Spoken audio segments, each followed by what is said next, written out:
These companies support the Thom Hartmann Program. They are HelloFresh, the #1 meal kit delivery service. More information at hellofresh.com, code TOM. CB Distillery for sleeping and pain relief. More info at cbdistillery.com, code TOM. Dinovite, only the best all-natural pet supplements. More info at dinovite.com. Annie's Kit Clubs, creativity delivered right to your door. More info at annieskitclubs.com/Tom.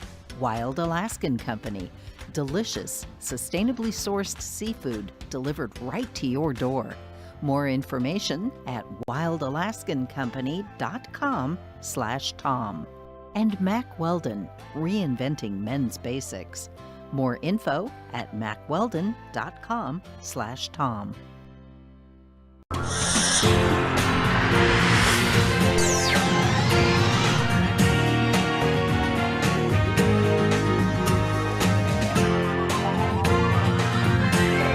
We say fight back!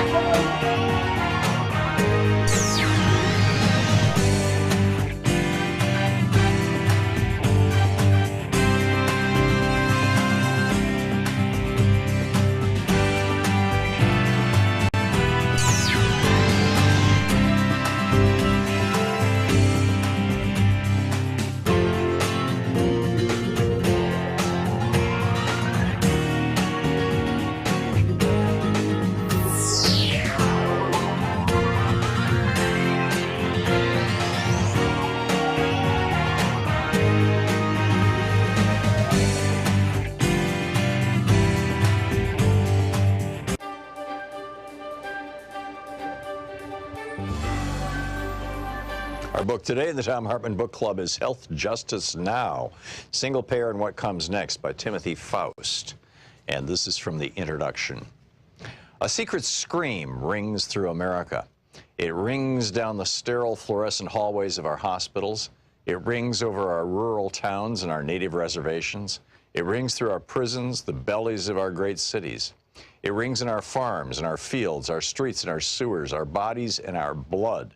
And we are cursed to never hear it clearly until at last we realize it has been our own mouth screaming and we are lost.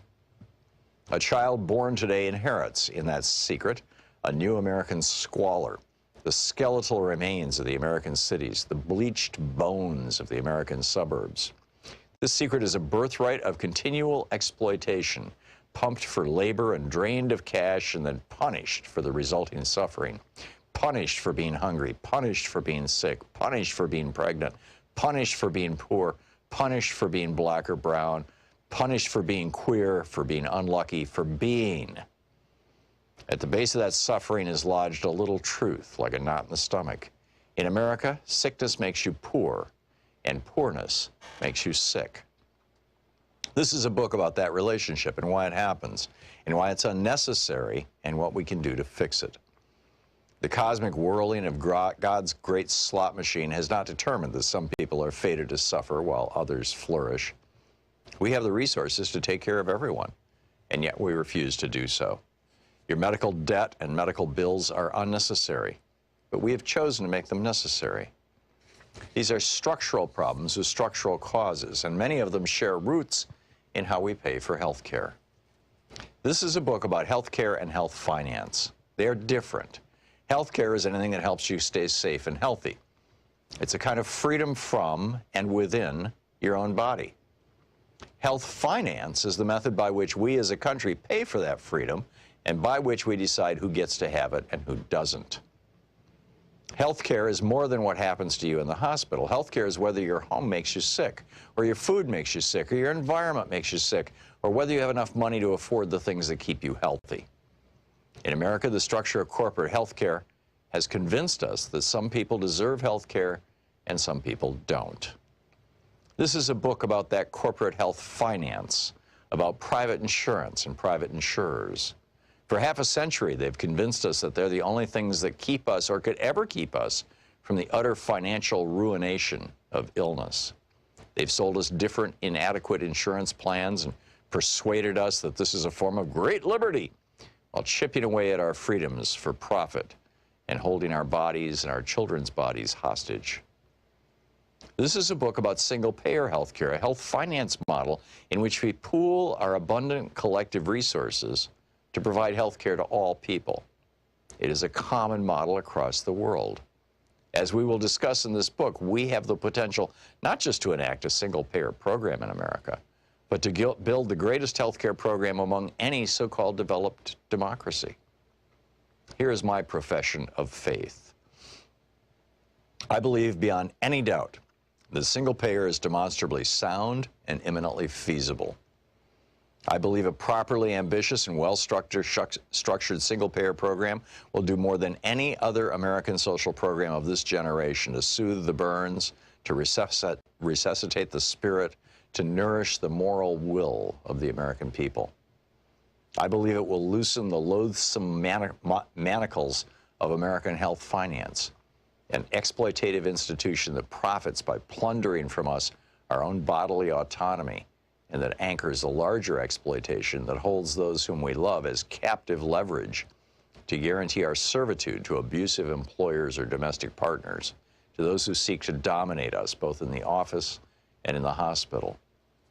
I believe this nation owes its people, whose labor has created its rich banquet, the safety and agency of healthcare. I believe this healthcare is greater in scope than that which happens upon an operating table. I believe that housing, food, income, and more, the components of basic human dignity, are healthcare. And I believe our work is that of striving toward justice for all people. And I therefore believe, I have to believe, that single-payer healthcare is our moral imperative. Single-payer is our tool. Single-payer is our weapon. Single-payer is our first step. But single payer on its own is not the goal. This book is about health justice. Healthcare is personal, so I want to start this book personally by introducing two friends of mine, Steve Way and Kyle Kolick. They're two guys about my age, I'm 30, who live in North New Jersey.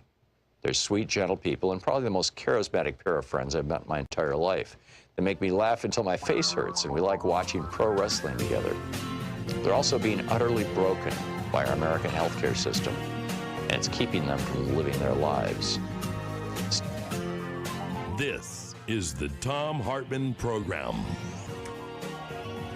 Well, greetings, my friends, patriots, lovers of democracy, truth, and justice, believers in peace, freedom, and the American way. We've got a lot coming up on the program today. In our third hour, Margil is going to be with us. For the very first time, there is a tribal rights of nature law and lawsuit that are being pursued. We'll get into that in our third hour. Katrina Heuvel is going to be with us. I believe that's in our second hour. The Democrats must control the crime narrative before it controls them.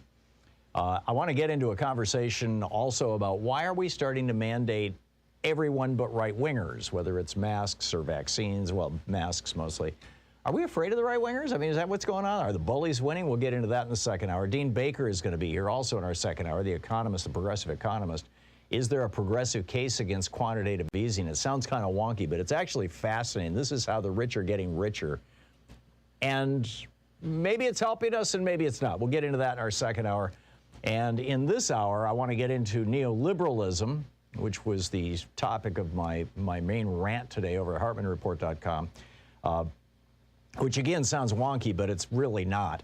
And it's about, are we going to repudiate Reaganism, which is neoliberalism by a different name, or not? And this is, the Republican, or the Democratic Party, rather, is at a crossroads right now. And there's this internal battle going on inside the Democratic Party. And I want to talk with you about that. But I want to start out with the GOP coup, the Republican coup. This thing is just rolling along. People are like, oh, yeah, Trump didn't succeed in getting the election overturned. Well, A, it wasn't for want of trying, and B, he's still working on it. And, he thinks this is going to set him up for 2024. And even if he loses again in 2024, let's say he runs and he loses, you've got numerous states now that have changed the way that they count the votes so that what Trump tried to do last year, he could actually pull off in 2024. I got an email this morning from Donald Trump, the headline, Official Presidential Announcement. Dear Fred, I know how much your support means. I hope you know how much your support means to me. Day after day, I know I can count on you. So when I scheduled my upcoming Trump rally on Saturday, August 21st, I knew exactly who I wanted to invite, you. In addition to attending what will be an epic rally, I've asked my team to set aside some time so we can meet backstage and take a photo together that I'll even sign for you. Note, this offer expires in the next 3 hours. Please contribute any amount immediately to be entered to win a trip to meet me at my epic rally on August 21st. Right. But more seriously, I mean, that's not serious, that Donald Trump is still pretending that he's president. In fact, there's a lawsuit right now to get him to stop using the seal of the president at Bedminster, at his golf course in New Jersey. Only the acting president, the actual president, can use that seal, but Trump has got it plastered all over his hotel and golf course. And there's some people very upset about that. But the really horrific thing, I think, is this whole thing around Jeffrey Clark. Jeffrey Clark was a functionary in the Justice Department. He was the then head of their civil division. So he was like one of these kind of department heads that's 2 steps below the top of the, of the Justice Department, the Attorney General.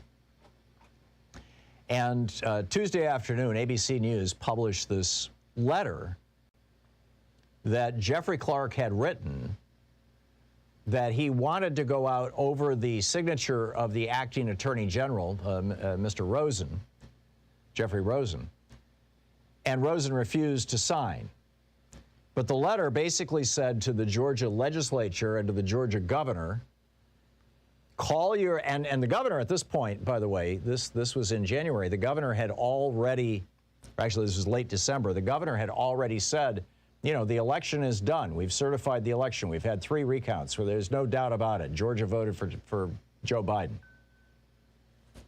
And so, you know, what Jeffrey Clark was saying was, well, call the legislature into session. See, the Constitution says that every state may determine how they choose or how they determine the electoral votes for the electors for president. And in the election of 1876, you had states actually flip their electoral votes, ignore the will of their voters. That's what Trump was trying to do here. That was the Hayes-Tilden, the Great Compromise, or whatever they called that thing, where they stabbed African Americans in the back by ending Reconstruction. And Clark was saying to the governor, you know, we want you to know that we, the Department of Justice, think that there's fraud in this election. And you should call into session your legislature so that they can select alternative electors. In other words, swing your vote from Biden to Trump. You can do it. You can do it legally. It's constitutional. And that's true, by the way. And now Georgia has passed a law to make it very easy to have exactly that happen. But when Jeffrey Clark tried to push this up to Rosen, the Attorney General, and say, do this, Rosen said no. And in fact, he and his number 2 guy, Donahue, said, you do this, we're going to resign. There was this meeting in the White House on January 3rd where they just had a knockdown drag-out about this thing. And Trump backed down, and Clark had to back down. But this was a serious attempt to use the Justice Department to steal the election for Donald Trump. This is, in my mind, one of the most mind-boggling crimes that Donald Trump committed. And this Jeffrey Rosen guy, who's now working for a right-wing think tank, the new civil rights something or other, I got an email actually from him a couple of days ago. He needs to be, you know, labeled pariah number 1. I mean, this was the guy, as Chris Hayes said yesterday on the show, he aimed a nuclear bomb at the heart of American democracy. I mean, this is ongoing.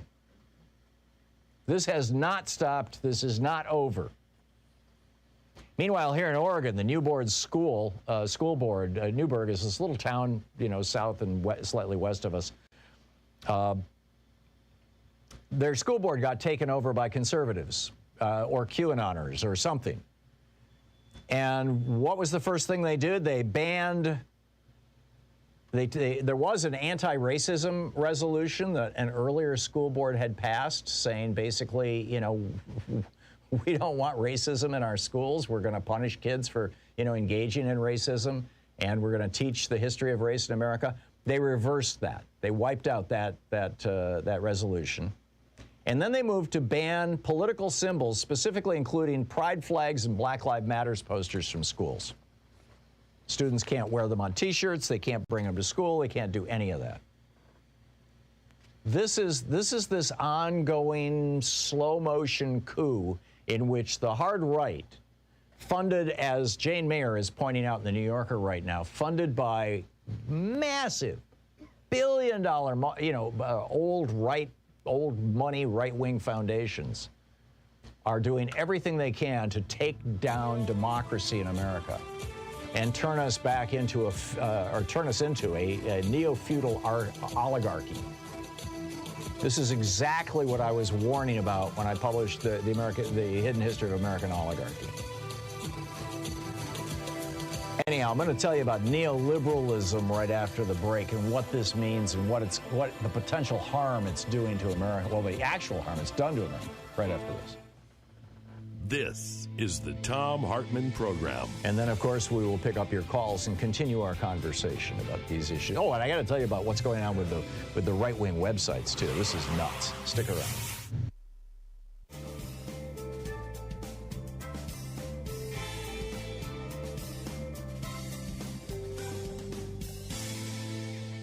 And welcome back. John in Denver, Colorado. Hey, John, thanks for watching us on YouTube. What's on your mind today?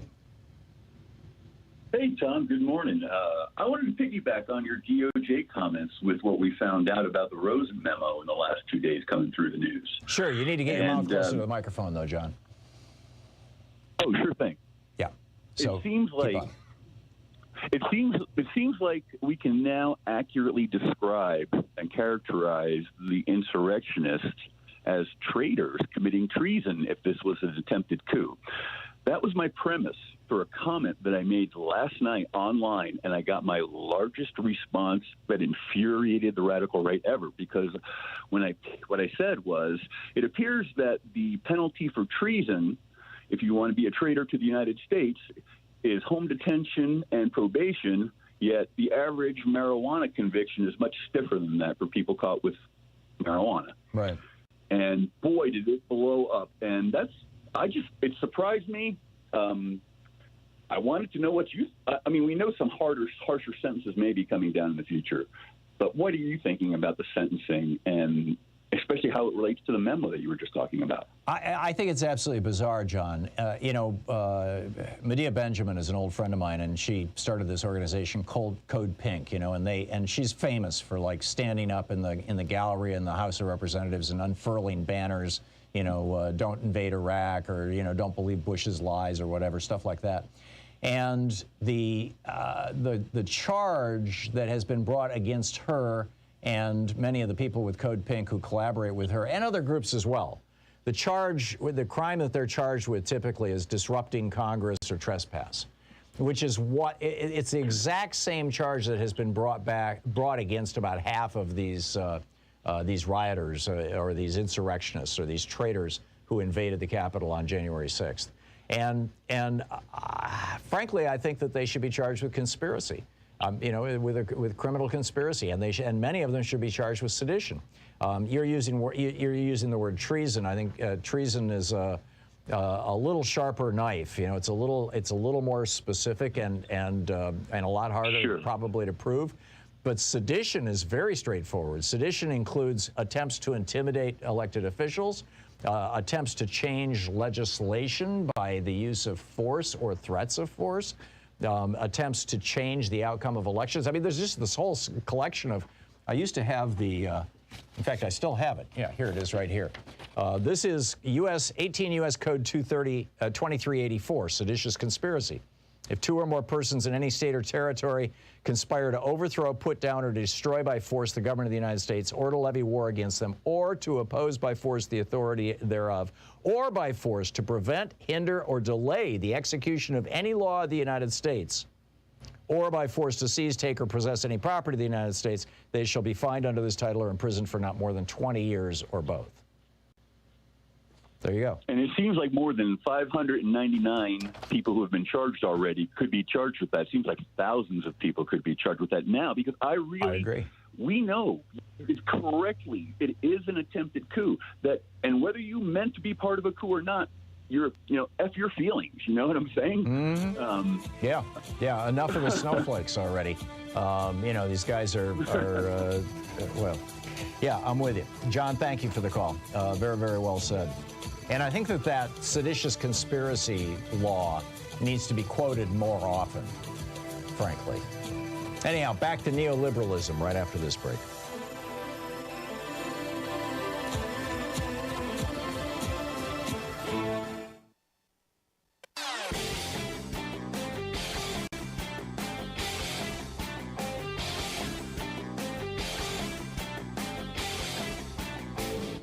Hey, thanks so much for sharing our program and for reaching out to our stations and sponsors and letting them know that you're listening. It really means a lot to us. We have a new video over at thomhartmann.com for the folks who support our program, and it's this one's a geeky science one. And it's about this little snippet of genetic material, what's called microRNA, and the name of this one is called MIR1, M-I-R-1. And we've known for years that when muscles are used, I'm talking about exercise to the point where you feel fatigue in your muscles, that when when muscles are exercised, it depletes them of MIR1.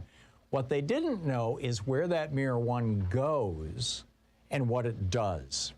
And it turns out that our fat cells draw the MIR1 in from the muscles and it causes the fat cells to start converting themselves into fatty acids that can be used to feed the muscles. So we're not just building muscle, but we're also reducing fat in our body. It's absolutely fascinating. I'm going into depth on it in this new video. It's over at thomhartmann.com.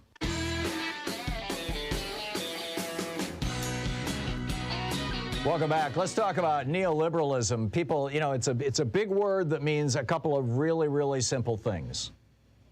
And for example, right now the Democratic Party is got this internal battle going on about the so-called problem solvers, little $500 billion new money over a 10-year period infrastructure bill. It basically fills potholes and rebuilds bridges, which is fine, but and by the way, it has huge subsidies for-profit companies, and it includes public-private partnerships, which are all part of this kind of new world that Ronald Reagan brought us.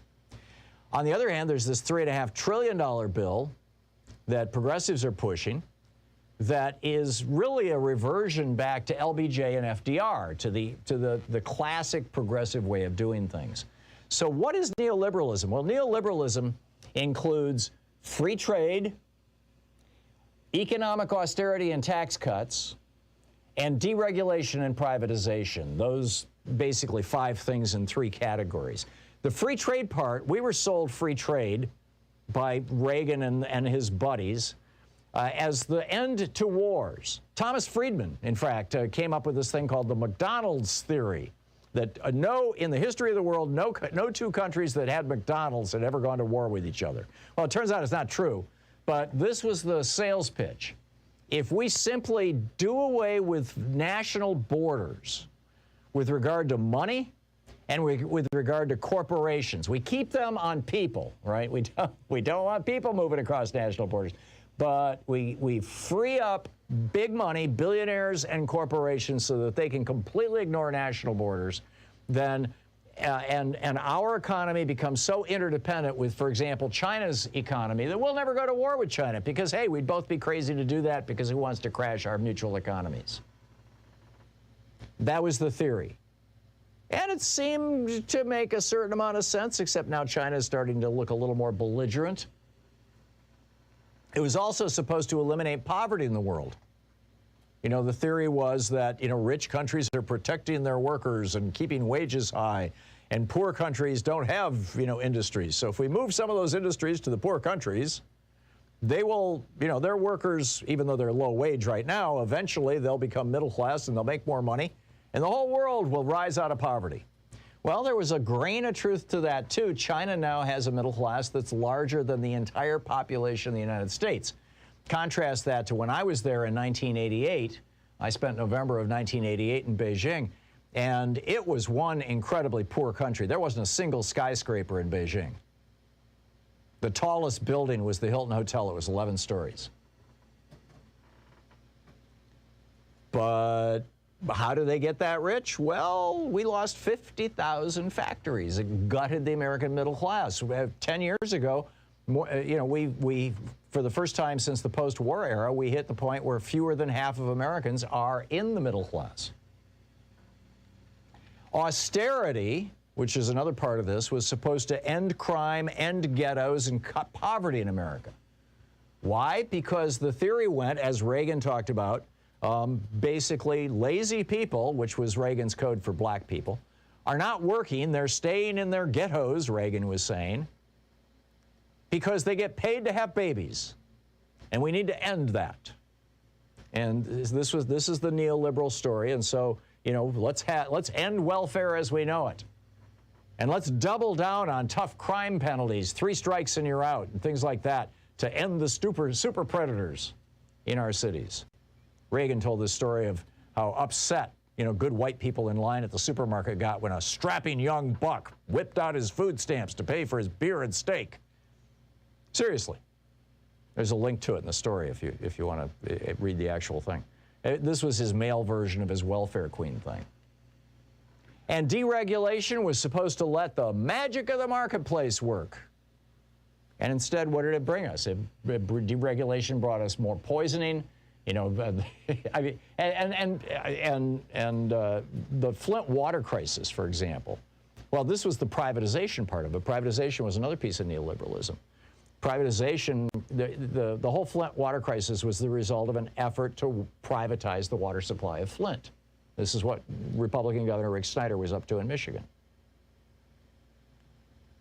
And, you know, it was also, deregulation was also supposed to end economic depressions. In 1999, when Republican Senator Phil Gramm stood on the floor of the Senate and said, you know that Glass-Steagall thing that keeps the checkbook banks and the gambling Wall Street banks separate?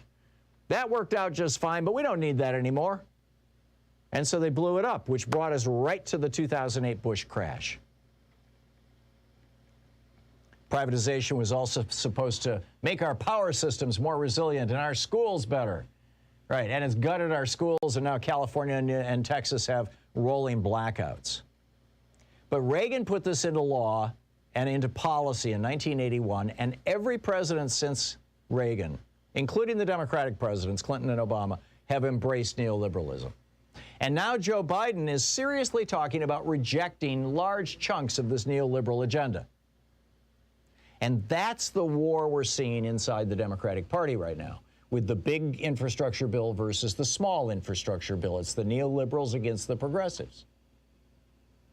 And if the neoliberals win, I fear that this country will slide deeper into oligarchy, and the strongman kind of government necessary to enforce it will become more like Russia or Hungary. On the other hand, if the progressives win, then I think we have a good chance of going back to the era of FDR and LBJ, where we're actually taking care of America, we're reviving democracy, we're creating enthusiasm for a progressive, positive, forward-moving country, you know, taking us back to the era of Jack Kennedy. I think it's entirely possible, but an awful lot is riding right now on this legislation. You're listening to the Thom Hartmann Program. Call 202-808-9925. And that's the question. Are the Democrats and Joe Biden going to move in a progressive direction, or are they going to double down on the neoliberalism of the preceding Democratic administrations?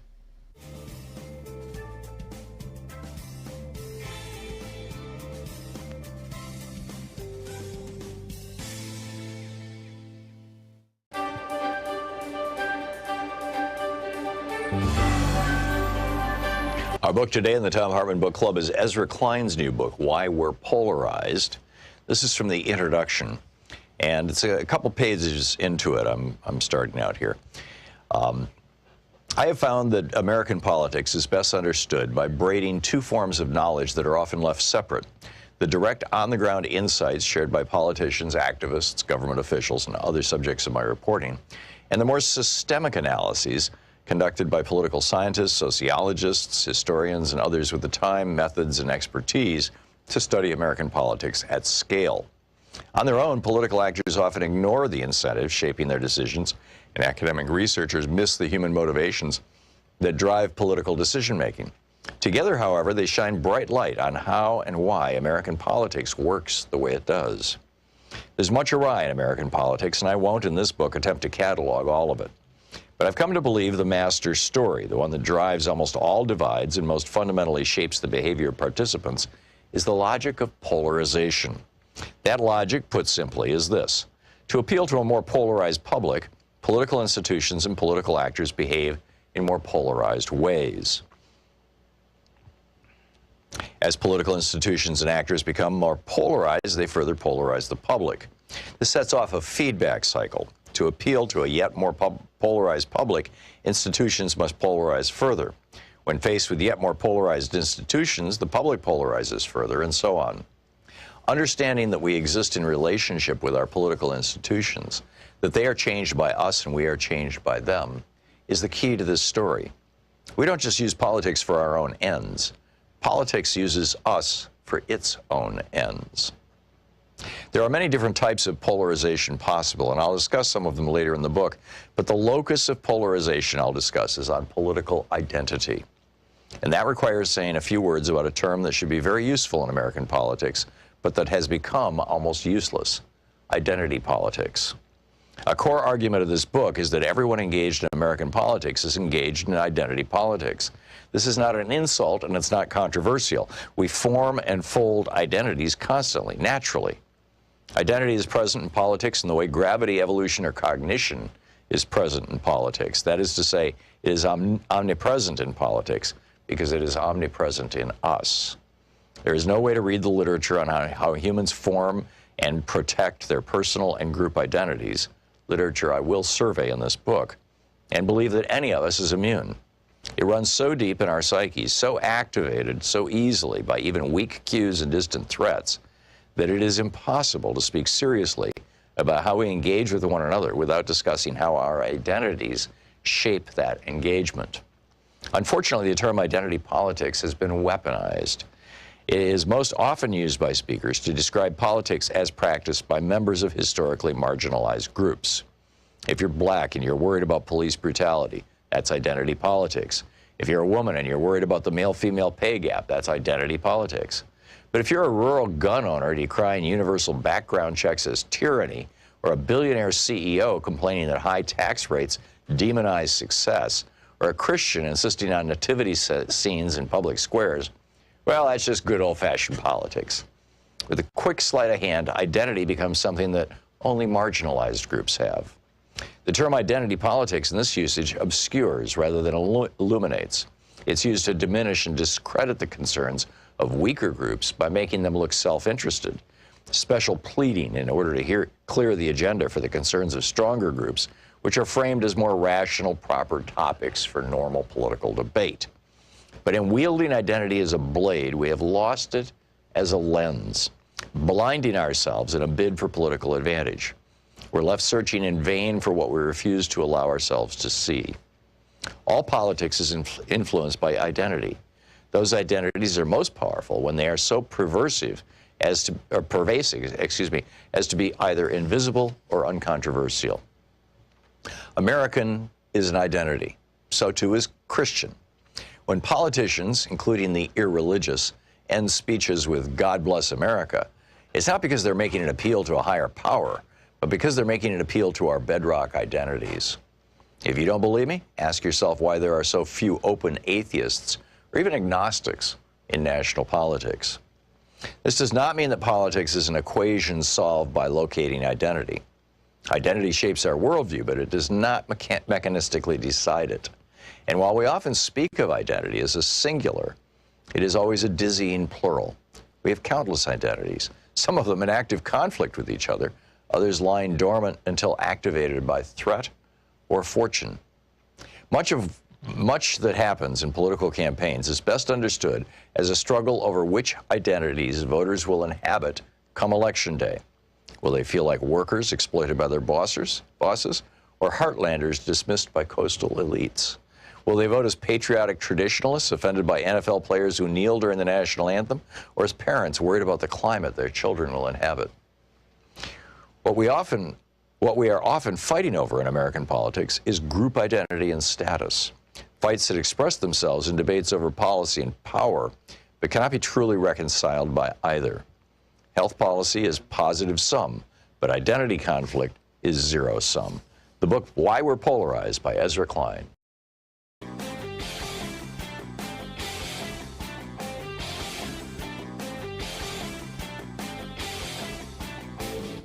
Missed my opening rant today? It's usually published over at HartmannReport.com, where you can read it and share it with your friends for free. Check it out, HartmannReport.com.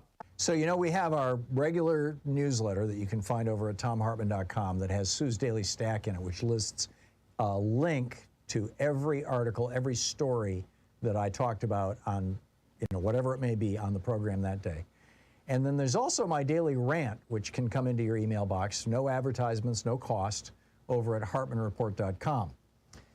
In addition to that, we have a weekly video that we post over at ThomHartmann.com for people who are supporters of our program. And the one this week is particularly fascinating. A federal judge has said that Betsy DeVos has to come in and sit for a 3-hour deposition. Now, the Biden Justice Department said former cabinet secretary shouldn't have to do this. And the judge said, no, the record keeping was so shoddy during the Trump administration. So what's up next? Well, let's hope it's Bill Barr being dragged before a court. You can check it all out at ThomHartmann.com.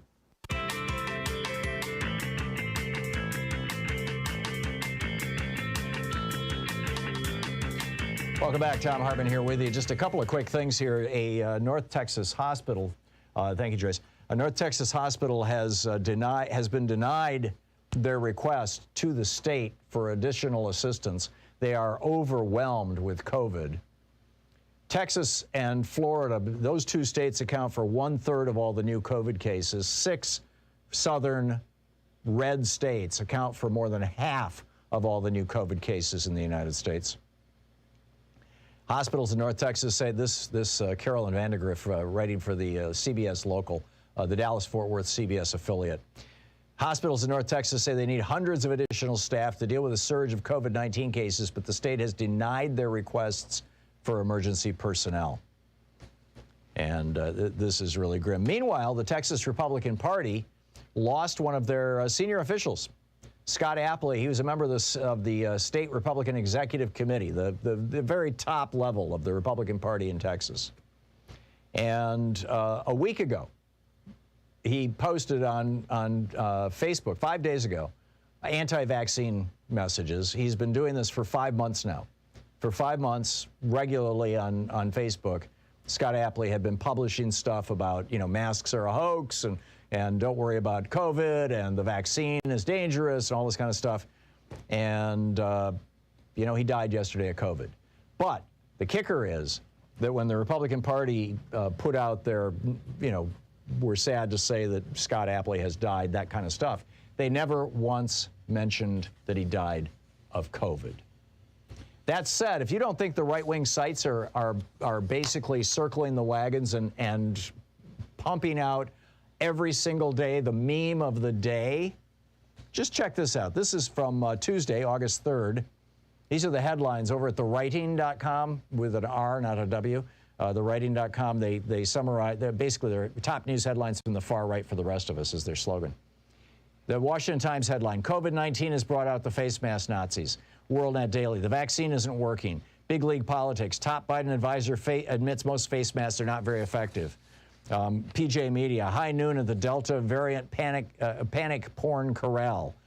In other words, pretty much every story on Tuesday was about how, the Biden administration is trying to hype fear around coronavirus. You go back another, a week, 2 weeks ago, this is the July 15th, The Writing. Here are the headlines, again, from these same publications. But see, keep in mind, this is a one-day window. Wall Street Journal, critical race theory is a hustle. Daily Caller, teaching critical race theory devalues college education even further. Ann Coulter, critical race theory is complex. Oh, who are we kidding? National Review, forget critical race theory. I don't trust elites to teach basic civics.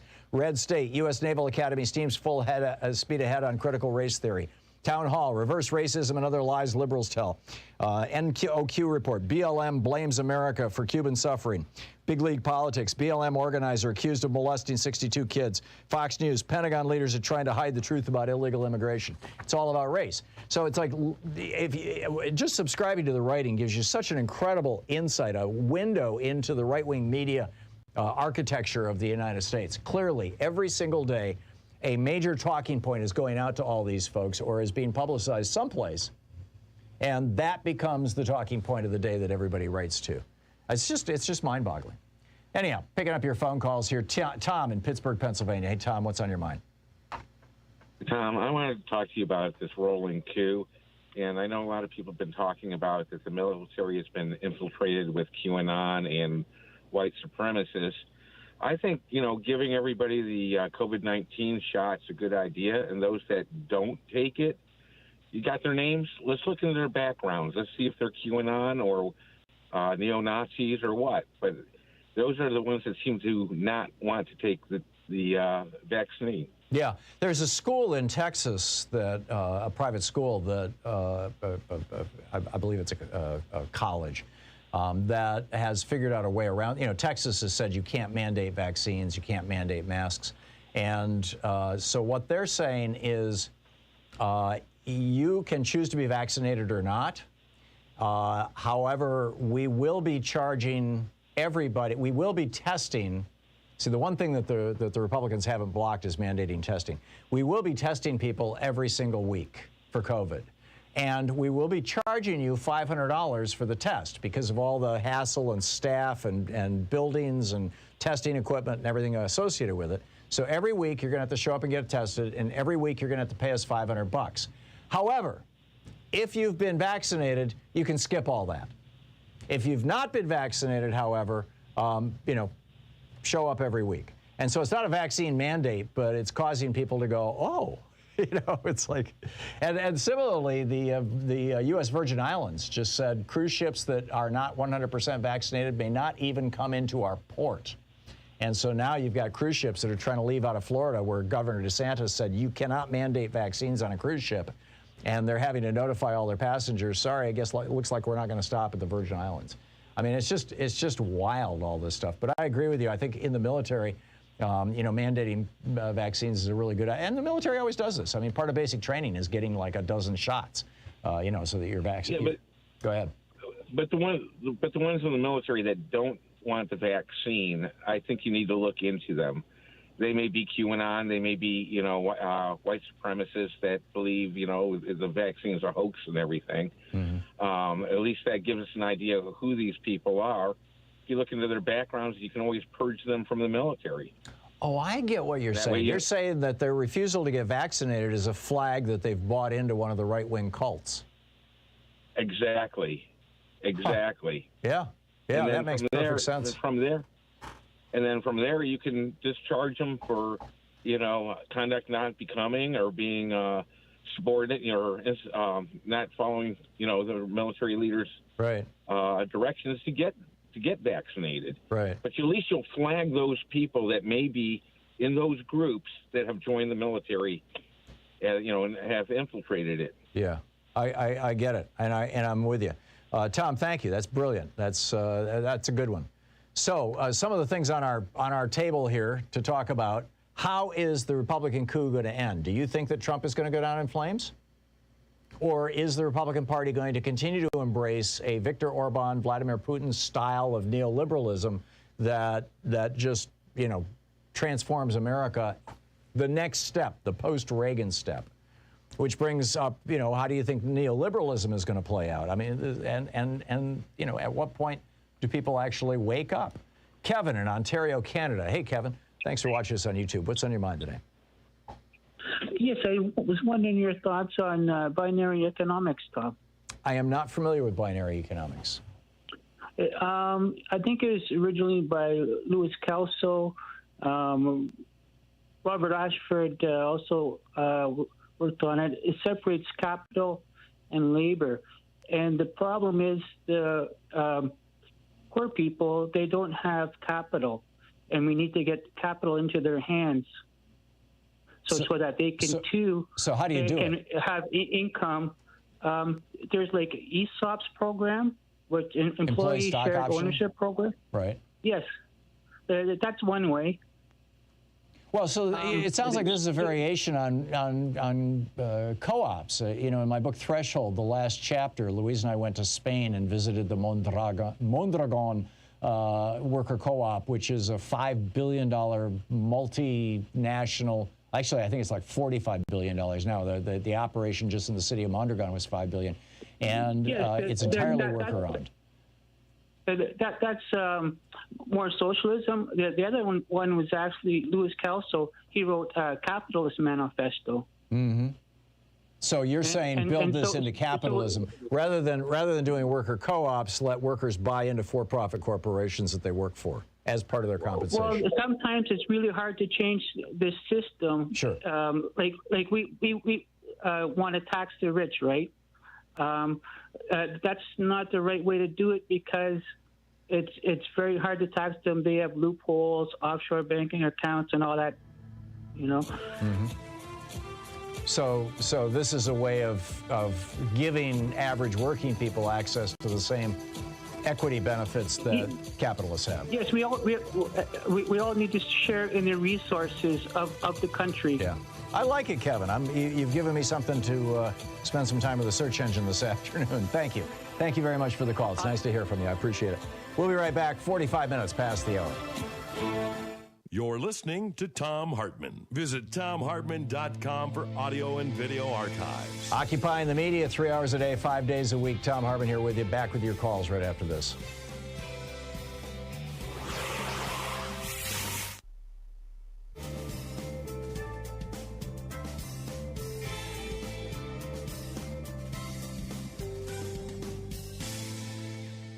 And welcome back. Ed in Seattle. Hey, Ed, what's on your mind today? I would say, well, the thing is wrong. And, you know, as far as the vaccining of right-wingers, you know, you can lead a horse to water, as they say. But what was really on my mind is, I know the Justice Department, Well, hang on just a second, Ed. Let me just back up. In the military, you can actually grab somebody and say, you are going to get this shot, and force them to get the shot. You can't do that in civilian life. So there's a very big difference between the two. All government employees, you know, federal government employees are subject to the vaccine. It's the other right-wingers. Well, no, it's not. All the federal government employees cannot be forced to get a vaccine. They can be, basically, their lives can be made uncomfortable if they don't get vaccinated. They could have a weekly test and all that kind of stuff. But in the military, they can force you. The Uniform Code of Military Justice throws out the Bill of Rights. Yeah. More so to what I was, I mentioned two things to the screener that, well, the Department of Justice, I know they're working behind the scenes, and I just assume that things are going to happen this year and next year. Things in what direction? I wish it was faster.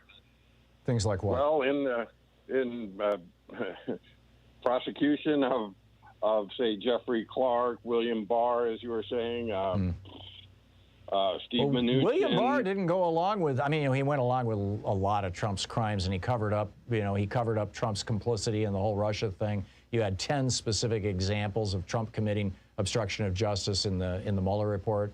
Bill Barr covered that up, lied to us about it, hid it from us. You know, large parts of it are still redacted. So, you know, he was not an honest player. But at the very end, when Trump said, you know, I want the Department of Justice to come out and say this election was fraudulent, Bill Barr resigned. He refused to do it. Yes. What I was talked with the screener about was, you know, the China model, what they're doing in Hong Kong against. Well, of course, they've reneged on the treaty, the Hong Kong Treaty, and so they're throwing pro-democracy, move in and take over protesters in jail. Right? You're not suggesting we should do that here, are you? No, I'm suggesting that the Department of Justice should use that tactic against people. The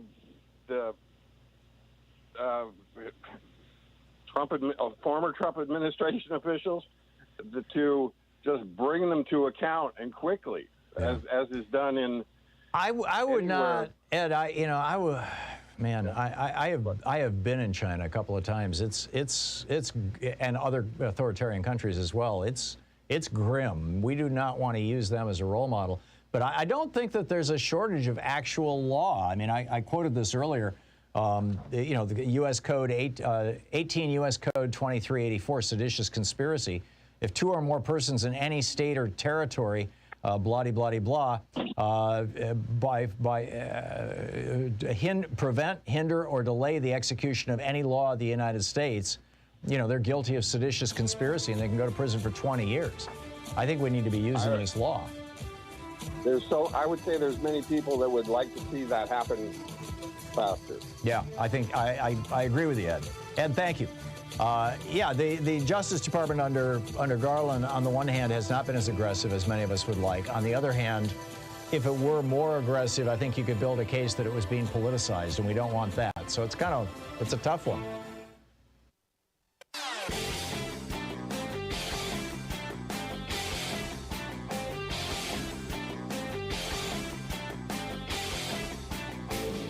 Our 1-hour free podcast recaps our show, and it's available wherever fine podcasts are found. And we have the full 3-hour podcast available over at thomhartmann.com if you want to really support our program. Just a reminder that my daily rants are published every day over at hartmannreport.com. And our podcast, our 1-hour podcast of the show, which is entirely free, is available through, you know, iTunes and all the normal places where you find podcasts, cut down of our show. And that we post a weekly video over at thomhartmann.com. And the one this week is about seditious conspiracy, U.S. Code 2384.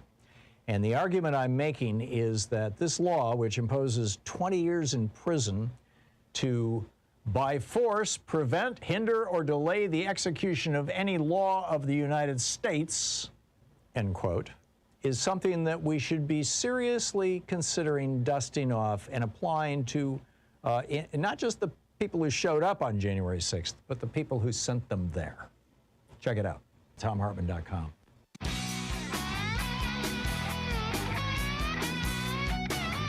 And welcome back, Bob in Asheville, North Carolina. Hey, Bob, what's on your mind? Hey, Tom. I live in, obviously, West North Carolina, and it'd be nice to be able to sit here and just look at Florida and think, well, they're nuts down there. But right now, half of our population, Western North Carolina, is Florida tourists. And really? When the color season starts, the summer homes, they come up here all summer long to visit the mountains. Yeah. And then when the colors start in the color season, they swarm here. You cannot be out and not see 50% plus more Florida tags. And when the color season starts, those same folks will be from Bama, from Florida, will be going up the chain of the Appalachian to enjoy the colors in these rural areas.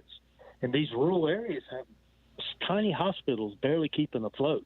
Yeah. So if they bring all those variants up this way and start the same, and we're already at a high risk. We've got a pretty serious blow up ourselves here. Yeah. And then you throw in college football with traveling and these stadiums wide open. You know DeSantis is not going to close his college football stadiums. We're in for some serious explosion of this. I have a feeling, Bob, that as this is starting, this Delta variant is starting to rip through red counties and red states, red counties, it's happening here in Oregon. There's a whole bunch of small counties in Oregon that we get a daily report from the state that breaks it out by county, number of diagnoses. And we've got red counties with 1/5 the population of the county where I am in, Portland, Multnomah County, just tiny, that have, way more COVID cases than we do here in Portland, because we're probably 80–90% vaccinated in Portland, which is why the state is over 70%. So I think things are going to change. Bob, I want to get some more callers in, but thank you for the call. I wish you the very best. That's got to be tough. Lee in Gillette, Wyoming. Hey, Lee, what's on your mind? Hey, Tom. I'm in the Army. I just was calling in. First off, I'm going to tell you I enjoyed listening to your programs every day. Well, thank you. XM radio. Mm-hmm. But I am one of those registered crazy Republicans. But I just wanted to let you know that the Army. I've been vaccinated. I'm one of the senior leaders, and we get vaccinated for almost everything, from anthrax to Mm-hmm. So it's gonna eventually, every soldier is gonna have it. I just, every soldier eventually will have the vaccination. Yeah, Lloyd Austin, right now, our defense secretary, said he's going to make the decision in a matter of days. He said yesterday. Yeah, and I mean, you serve in uniform, and you sign the dotted line, and if the military tells us to take the vaccine, every soldier will be vaccinated. I just think the conspiracy, I listened to some of your listeners and the conspiracy of the QAnon. I was at the at the national capitol for the inauguration. I was one of the soldiers there. And, it was an honor to be there. It was pretty cool, even though I'm not a Democrat and I don't believe, I don't agree with some of the same situations. But we're there for one purpose, is to protect every American. It doesn't matter if you're a liberal or you're conservative. God bless you. We're there to protect, and it doesn't matter if you want to be an idiot, conservative, or a liberal, and you want to protest and peacefully, that's fine. But if you want to destroy people's livelihoods, then that's when you deserve to get a butt stroke to the face. So yeah. I just feel that, at the Capitol, I also feel like we should be in every state that have protests, be there to help the police, the first responders, to be there to help them, protect them. There is a problem there, Lee, and that's the whole posse comitatus thing. After the Civil War, we basically passed a law saying that never again will the American military turn its gun on civilians. And I think that's a really important line of demarcation to respect. I get, the National Guard is sort of a hybrid between military and civilian control because they're under the control of the states, but they can be federalized. But everything else you said, I completely agree with, and I thank you. Thank you for the call. It's a very thoughtful call. James in Little Rock, Arkansas. Hey, James, what's up? We got about a minute and a half here to the end of the hour. Can you hear me? Yeah, I can. Just fine, James. I was wanting to build on the comment that you had from the Military Religious Freedom Organization Foundation fella and the call you had with regard to checking the background on soldiers, military personnel who would not get vaccinated. I think you need to limit that, but I think you can build on that in the sense that when I was in the service, I had a top secret clearance, so I had to go through some extra checks. So if they limited that just to the people with top secret clearances, they could easily justify that, and you might find some problems with the military personnel that are now presently serving in the military. Well, I think that suggestion was something that you could have probably applied to police departments, to the military, to any of these military or quasi-military organizations where you are concerned about the infiltration of white supremacists and QAnon believers, and all you have to do is find out who's not vaccinated and just ask them, why are you not vaccinated? And if they're a Jehovah's Witness, if they've got a legitimate, or a Christian Scientist, if they got, some kind of serious religious thing, then cool, no problem. But if they start spouting weird conspiracy theories about baby parts and changing your DNA, then you've got a problem here with this person, and they either need to undergo deprogramming or they need to be out of the police department or out of the service. I thought that guy who, our caller earlier who suggested that was absolutely brilliant. James, I got to run, but thank you for the call. I get it that you think that it should only be people with top secret clearance. That would be a good place to start inside the White House, inside the executive branch also, outside of the military. We'll be back.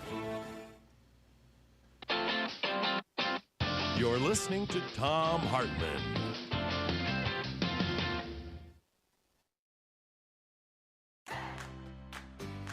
These companies support the Thom Hartmann Program. They are HelloFresh, the #1 meal kit delivery service. More information at hellofresh.com, code TOM. CB Distillery for sleeping and pain relief. More info at cbdistillery.com, code TOM. Dinovite, only the best all-natural pet supplements. More info at dinovite.com. Annie's Kit Clubs, creativity delivered right to your door. More info at annieskitclubs.com/Tom. Wild Alaskan Company, delicious, sustainably sourced seafood delivered right to your door. More information at wildalaskancompany.com/Tom. And Mack Weldon, reinventing men's basics. More info at mackweldon.com/Tom.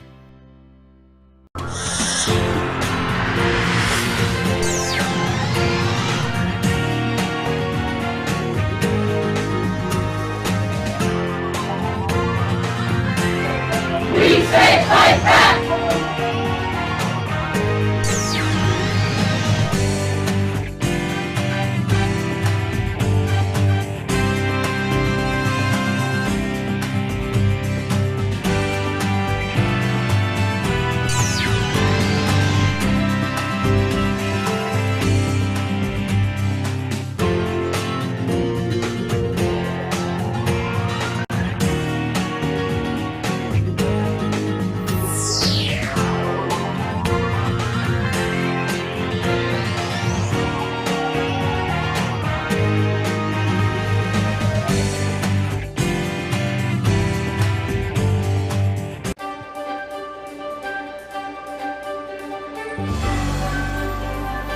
Our book today in the Thom Hartmann Book Club is Ezra Klein's new book, Why We're Polarized.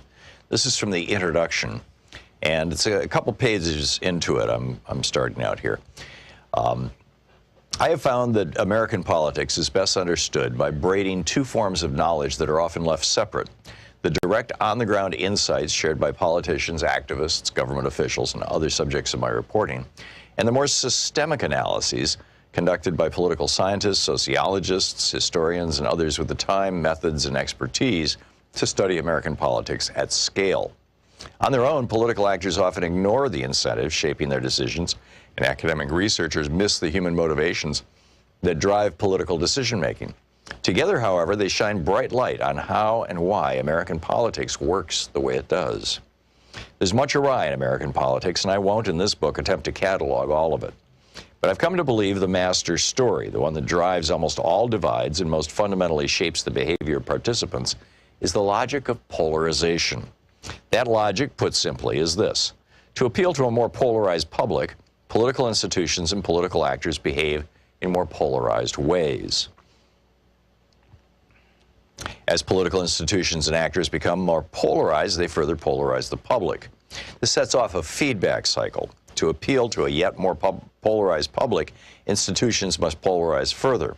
When faced with yet more polarized institutions, the public polarizes further, and so on.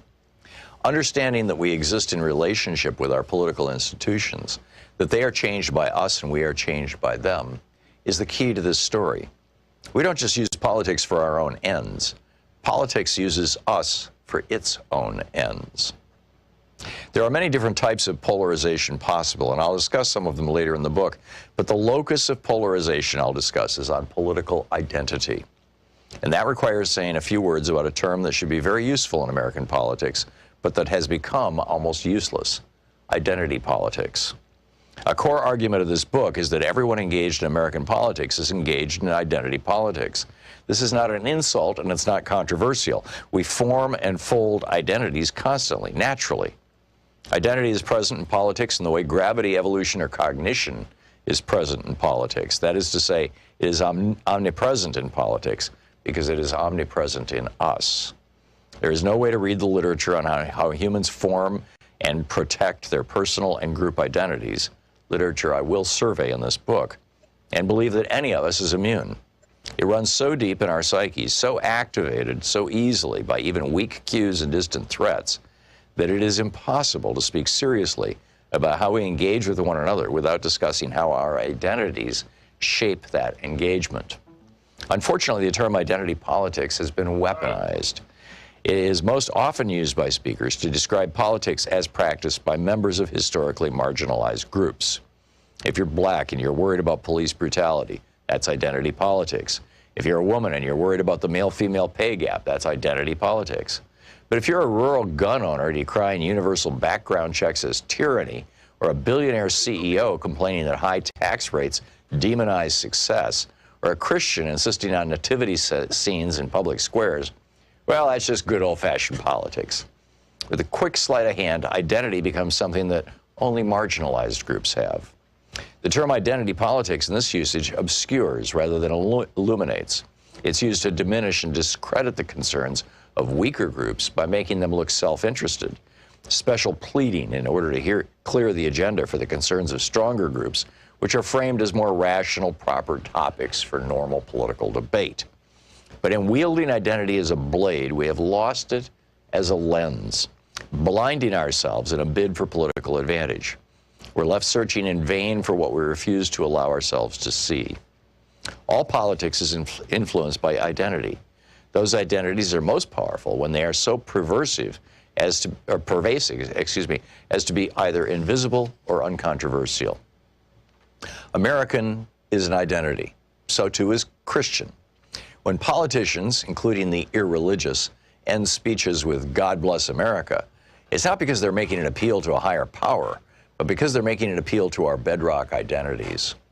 If you don't believe me, ask yourself why there are so few open atheists or even agnostics in national politics. This does not mean that politics is an equation solved by locating identity. Identity shapes our worldview, but it does not mechanistically decide it. And while we often speak of identity as a singular, it is always a dizzying plural. We have countless identities, some of them in active conflict with each other, others lying dormant until activated by threat or fortune. Much that happens in political campaigns is best understood as a struggle over which identities voters will inhabit come election day. Will they feel like workers exploited by their bosses, or heartlanders dismissed by coastal elites? Will they vote as patriotic traditionalists offended by NFL players who kneel during the national anthem, or as parents worried about the climate their children will inhabit? What we are often fighting over in American politics is group identity and status. Fights that express themselves in debates over policy and power, but cannot be truly reconciled by either. Health policy is positive-sum, but identity conflict is zero-sum. The book, Why We're Polarized, by Ezra Klein.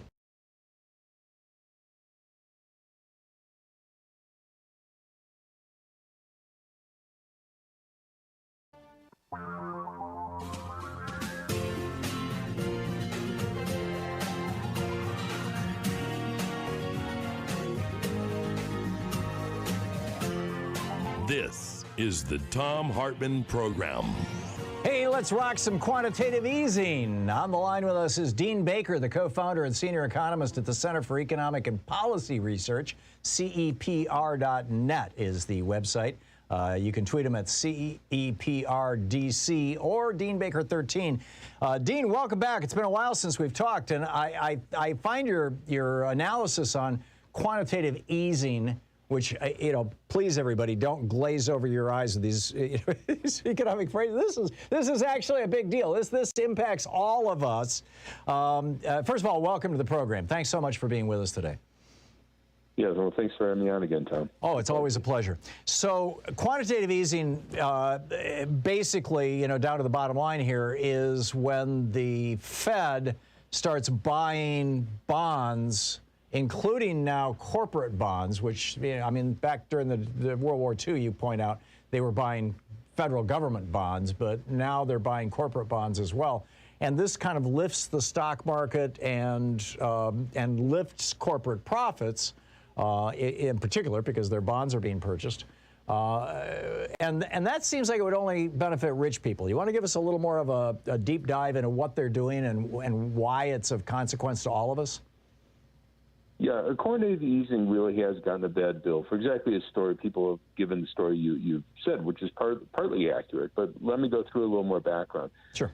Ordinarily, the Fed has acted primarily by controlling the overnight discount rate. This isn't going to mean anything to anyone, but banks are required to have reserves on every night. So every night their reserves, they have to have reserves based on their deposits. Won't go into details, but let's just say 10%. So if you're a huge bank, you have $100 billion on deposit, you have to have $10 billion in reserves. If you don't have that, you borrow that from other banks. So this is the overnight money rate, and that's what the Fed has typically controlled. Use that they want to bring about more growth. They lower the rate. If they want to see less growth, presumably to stem inflation, they raise the rate. And that has been what they used through the 80s, the 90s, the first decade of this century. But you run into a problem. They hit zero. So in the Great Recession, we got that rate to zero. And at that point, you can't really do much further with it. You actually had small negative rates in some European countries, not with going into that, but basically zero is a floor on that. So then if you want to further affect the economy, what do? Well, you have to try and affect longer-term rates directly, and that means buying bonds. So the Fed always is primarily concerned about longer-term rates because that is what affects the economy. So this is when I'm saying longer-term rates. You have a mortgage. You have a 30-year mortgage, a 15-year mortgage. That's a longer-term rate. You have a 5-year car loan. That's a longer-term rate. Those are what directly affects the economy. The overnight money rate, that banks worry about that, but that only indirectly affects the economy. So what they wanted to do was bring down longer-term rates. They did as much as they could with the overnight rate, pushed it to zero. So then you got what we refer to as quantitative easing. They buy up government bonds. They buy up mortgage-backed securities issued by Fannie and Freddie. And you mentioned corporate bonds. That was a real departure. They hadn't done that. I'm not sure if they ever had done that in the past, but they did that last year. That program ended at the end of 2020, so they're no longer buying up corporate bonds. But the idea was to reduce the interest rates that people pay on their car loans, that people pay on their mortgages.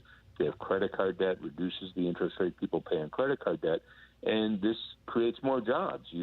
People refinance mortgages, and they freed up, in many cases, thousands of dollars in interest payments, and they use that money to buy other things. So this was helping to support the economy through the pandemic, and it continues to help support the economy. One feature, as you say, does tend to drive up the stock market. Other things equal, lower interest rates will give you a higher stock market. But to my view, I'm not a big fan. I want to see the stock market double or whatever. I'm not, that's not something on my agenda. But I'm not going to get upset about that if that's an outcome of trying to create more jobs in the economy. But isn't the risk here, Dean, that by this kind of really unprecedented intervention, buying, General Motors and United Airlines bonds and things like that, that in order to sustain the economy and to promote job growth and all these good, arguably progressive outcomes, that we're creating an economy that's kind of a Potemkin village. It's not really. It doesn't have a real foundation. We're addicted to QE basically. Well, a couple points here. First off, during the pandemic, we pretty much had to do everything we could to support the economy. Oh, I get that. But again, obviously, we all see the numbers, so it's not as though the pandemic's over, but let's hope for the moment we're through the worst of it. Most of the economy has reopened. So then the question is, okay, will we somehow be better with higher interest rates? And I just have a hard time seeing that argument. So, this story, it's an artificial economy. There isn't a natural economy. So it's not as though we had some natural economy out there and then the Fed came in there and messed it up. I mean, the Fed is there. We have a central bank. There isn't a natural economy that we could pose as a counterexample. So Friedman and Hayek were wrong. There's not some magical capitalist floor. It's a very fundamental point that, I think it gives the right way too much credence, because if you juxtapose, we have the government intervening, and then on the other hand, we have the natural economy, you go, well, maybe we should check out this natural economy. You go, no, I'm sorry, there is no natural economy. The government is going to intervene. And all we're arguing about is how best to intervene. Do we want higher rates? Do we want lower rates? I mean, obviously, we intervene in 1,000 other ways as well. But it's not as though there's some natural economy out there that the Fed is coming in there and messing up. So this is, for example, I look at Japan. They've had this kind of 20-year slog, is the way it's characterized by some folks, of kind of a stagnant economy. But on the other hand, they have a national health care system. They have a robust social safety net. College is free. So it's not really, it's not like the people of Japan are suffering greatly. And some argue that that's because the Japanese central bank had so aggressively intervened in their economy 20 years ago. Is that the sort of thing? Go ahead. Yeah, no, and I think the Japan story is informative that way because, people aren't suffering there. So they've had slow growth, but that's in part because they've had declining size of their workforce. I mean, that's their population. I mean, it's not that people aren't able to get jobs. They actually have very low unemployment. It's that, people are, they had the baby boom story, but it was somewhat earlier than ours. So, they have an older population and a declining workforce. Out. Yeah, so it's not like something really horrible has happened there, And again, I just pose the question: well, suppose their central bank had been less aggressive and they had higher interest rates. Is there any story you could tell where things would be better off for people in Japan right now? And again, I just find that one very hard to tell. Yeah. So this is fascinating. We're talking with Dean Baker, the co-founder and senior economist at the Center for Economic and Policy Research, CEPR.net. So, Dean, are you suggesting that quantitative easing, that the Federal Reserve Bank intervening in markets by buying corporate bonds, by basically subsidizing parts of corporate America or supporting, maybe you couldn't call it a subsidy, is actually not just a strategy that was useful to get us through the crisis of COVID and to get us through the 2008, the Bush crash, but that also going forward on a long-term basis, this could be part of a progressive agenda? Well, again, I'll be a little hesitant on the corporate bond part. So, and they actually ended that at the end of last year. So that was a special program that was established for the pandemic, ended at the end of 2020. And again, I'll say I'm a little uncomfortable with that just because, you're in effect favoring certain corporations at the expense of, because they're not buying every corporate bond, understandably, sure. And they bought packages, just to be clear, so they weren't going out and buying a GM bond, and they bought packages of bonds. But in any case, I'm a little uncomfortable with that for the obvious reason. But the more general process, quantitative easing, is buying government debt, and then they bought Fannie and Freddie, their mortgage-backed securities, because that's in effect government debt. That's guaranteed by the government. So and that's supporting the housing market. Lowering the interest rates on those bonds, and that indirectly lowers a whole set of interest rates throughout the economy. Right. That's absolutely fascinating. Dean Baker, I think probably for the first time I have intellectually a better grasp of QE and its consequences. I viewed it probably through that right-wing lens that you were talking about. Dean, thanks so much for dropping by today. It's great talking with you. Good talking to you again. Thanks a lot for having me on. Thank you. Dean Baker, CEPR.net is the Center for Economic and Policy Research website, and you can tweet him at DeanBaker13 or CEPRDC. This is the Thom Hartmann Program. At the bottom of the hour, Katrina vanden Heuvel is going to be with us. How the Democrats can deal with the crime narrative before it kicks our butts. I'll pick up your calls after this.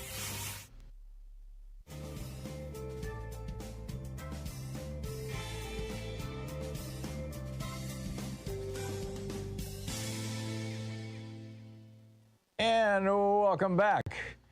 Let's see here. TJ in Jacksonville, Florida. Hey, TJ, what's on your mind today? Hey, I was just listening to your show and thinking about, if you look at things from the military perspective, you will suddenly, it will all make sense to you about why they make the decisions that they do. So when you join the military, TJ, your voice just got real muffled. I don't know if maybe your thumb got over the microphone on your phone or something. But sorry. Okay, thank you. Can you hear me now? Yes, now you're clear. Okay. Thank you. So it's like you enlist in the military. Right. You do not just take a job. You enlist, and you take an oath. You are giving your body to the U.S. military, and it is the U.S. military's job to keep you alive while protecting the country. Right. So when they say you need to get vaccinated, that's not a request. Right. Well, and also when you join the military, you surrender essentially your constitutional rights. You are no longer subject to constitutional law. You are now subject to the Uniform Code of Military Justice, the UCMJ, which doesn't respect things like the right to free speech or the right to privacy, for example. They respect it in the big picture, but when you're talking about the U.S. military, no, you're special forces. All of you are special forces. I don't care if you're in the Army, the Navy, the Marine Corps, or the Green Beret or whatever.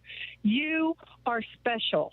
You have special privileges with the military, but at the same time, the number one thing that you signed up for is you will take care of yourself, you will take care of your team, and you will always be ready, always ready to deploy. There you go. Always fit. There you go. Always taking good care. So that's what you have to, in order to wrap your whole mind around what the military means when they're picking and choosing different things, that's number one right there. Very well said. TJ, thank you. Thank you. That was just a brilliant and clear explication of the whole thing. I appreciate that. George in Portland, Oregon. Hey, George, you're on the air. What's up? Hey, Tom. You were asking how we think it's going to go down. I believe that Trump's idea is that he is a, appointed lifetime dictator. I think, his supporters, the traitors that attacked the Capitol, are on board with that. And even some of his Senate allies, like the Wingnuts, are on board with that. Jim Jordan, Marjorie Greene, Matt Gaetz, et cetera. And I think they're going to steal an election in broad daylight, and they're going to hope that the court sides with them. And if it does, it's over. I think that I don't just think that's their strategy. I mean, they're saying it out loud. They're passing laws to allow this to happen, at least with regard to the Electoral College. And that's, of course, the big prize. Trump lost the Electoral College by 74 votes in the last election. He lost the popular vote by 7 million, but it was 74 votes in the Electoral College. And if they could just, get a couple of Republican-controlled states that are becoming swing states, like Georgia and Arizona, to change their laws, maybe even Texas, to change their laws so that the state legislature can just say, well, yeah, everybody voted for the Democrat, but we're still going to send Electoral College representatives, electors to Washington, D.C. on behalf of the Republican. All bets are off. I agree with you, George. Thank you very much for the call. And it alarms me tremendously. And I think if we don't do something about this soon, we're going to be in big trouble. We'll be right back.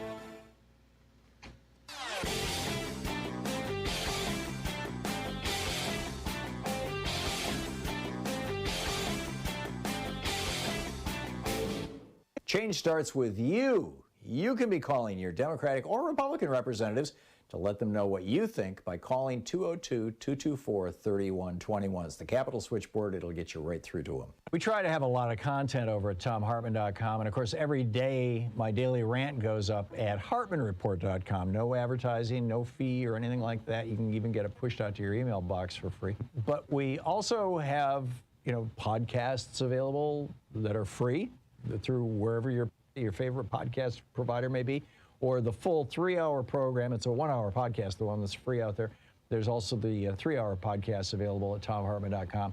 And we have a special video this week for supporters of the Thom Hartmann program. It's over at ThomHartmann.com about the 62 worst members of the U.S. House of Representatives and Josh Hawley in the Senate. These are the people who voted against the COVID-19 Hate Crimes Act, which passed the Senate and the House overwhelmingly.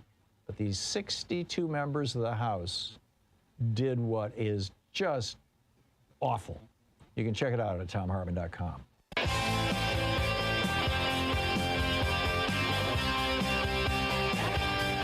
And welcome back. Thom Hartmann here with you. Cheryl in Studio City, California. Hey, Cheryl, what's on your mind today? Oh, hi, Tom. I'm kind of still talking about the same topic that your previous caller did in terms of the progressive agenda prevailing. Mm-hmm. My question, well, if we keep calling ourselves a nation of laws, which I just don't think is true anymore, because if you don't enforce them, then you're not. So, for example, if you were advertising on your radio show at Thom Hartmann a shadow government that you were going to take over and become president, what would happen to you? I think that would be covered by free speech, frankly. So I mean, that's certainly what Trump is doing. I got an email from him this morning, and it was headlined "Presidential Proclamation," a special presidential. I think that was what it said. I read it on the. Okay, so then what denotes sedition? What would sedition is, well, here's the law itself.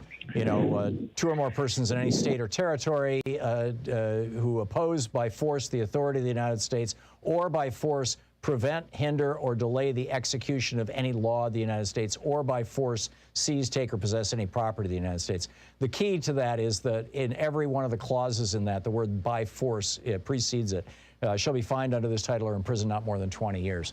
So I would say that, me saying something, or for that matter, some right-wing wingnut saying something, get out in the streets, it's time to, or even arguably even Mo Brooks saying, it's at the rally before the January 6th attack, saying it's time to take names and kick ass. Arguably, that's protected free speech. But if he was encouraging them to use force, then he's part of a seditious conspiracy. Yeah, it's a fine line there, Cheryl. This is why we have courts. Okay, so then what is preventing the DOJ or whomever, whatever legal force, from shutting down these products? What's the deal there? I think fear. I really think that the department, because this phony audit in Arizona is a clear violation of federal law. Federal law says, and I believe that this goes back to the Help America Vote Act of 2002, but federal law explicitly says that any ballots in a federal election must be secured for 22 months after the election. And those ballots were handed over to a private company run by a guy whose entire company in Florida is a post office box. And some of those ballots made their way up to Montana, where they're in a cabin in the woods. And that, to me, is a clear violation of federal law. And the only reason that I can think that the DOJ is not prosecuting is because they're afraid of the political fallout. They're afraid that it'll inflame the right. And I'm telling you, Cheryl, when you give in to bullies, they just get stronger. That is right. That is correct. When a shark comes to attack you, what you're supposed to do is punch it in the nose. Exactly. There's no negotiating with it, no asking, please turn about and swing your tail another direction. Yep. So in answer to your question, while I used to consider myself an optimist, I do believe in the human condition being a positive one, but I'm not seeing evidence of that happening. So my anxiety is that while the intention may be there, it may be too late if we don't do these things before. It'll be such a, we keep coming at fires with symbols of water. I agree. And to extend the metaphor, bringing knives to a gunfight. Yeah. Cheryl, I share your concern. I absolutely do. I've got to move along. Thank you very much for the call. Tom in McDonough, Georgia. Hey, Tom, what's on your mind? Hi. I'm really distressed how the media is portraying that having a mask or having the vaccine, actually having the vaccine, is a panacea for all, to be able to go anywhere, do anything, not social distance, not with a mask. And here's why. I had my Pfizer shots April 12th and March 5th. And on July 17th or 16th, I got COVID. And I was deathly ill. But you're not dead. I'm not dead, and I credit that to the vaccine. Right. But my point is, when I was trying to get my COVID test, I was out and about sick, trying to get a test. No one would test me because I had the vaccine, and I was spreading the disease. You're right. And so my point is... Well, this is why they're saying everybody should wear a mask, because if you were wearing a mask, you would spread a lot less of that disease. That's right, and I agree. I was wearing a mask, so I did spread less of it, but I did spread it. But I want to add that, I'm a conservative, and I tell everyone to wear the mask, get the shot. God bless you, Tom. Don't want it. You don't want to be the one that gets it. Yeah. This is just public health. This is not progressives versus conservatives. This is public health, damn it. Tom, thank you. Thank you so much for the call. Thanks for listening to us on Sirius XM. We'll be right back. It's 27 minutes past the hour. You're listening to the Thom Hartmann Program. Call 202-808-9925. Fair and only slightly unbalanced. I'll be back with more of your calls right after this. Oh, actually, Katrina vanden Heuvel is going to drop by for a few minutes, too.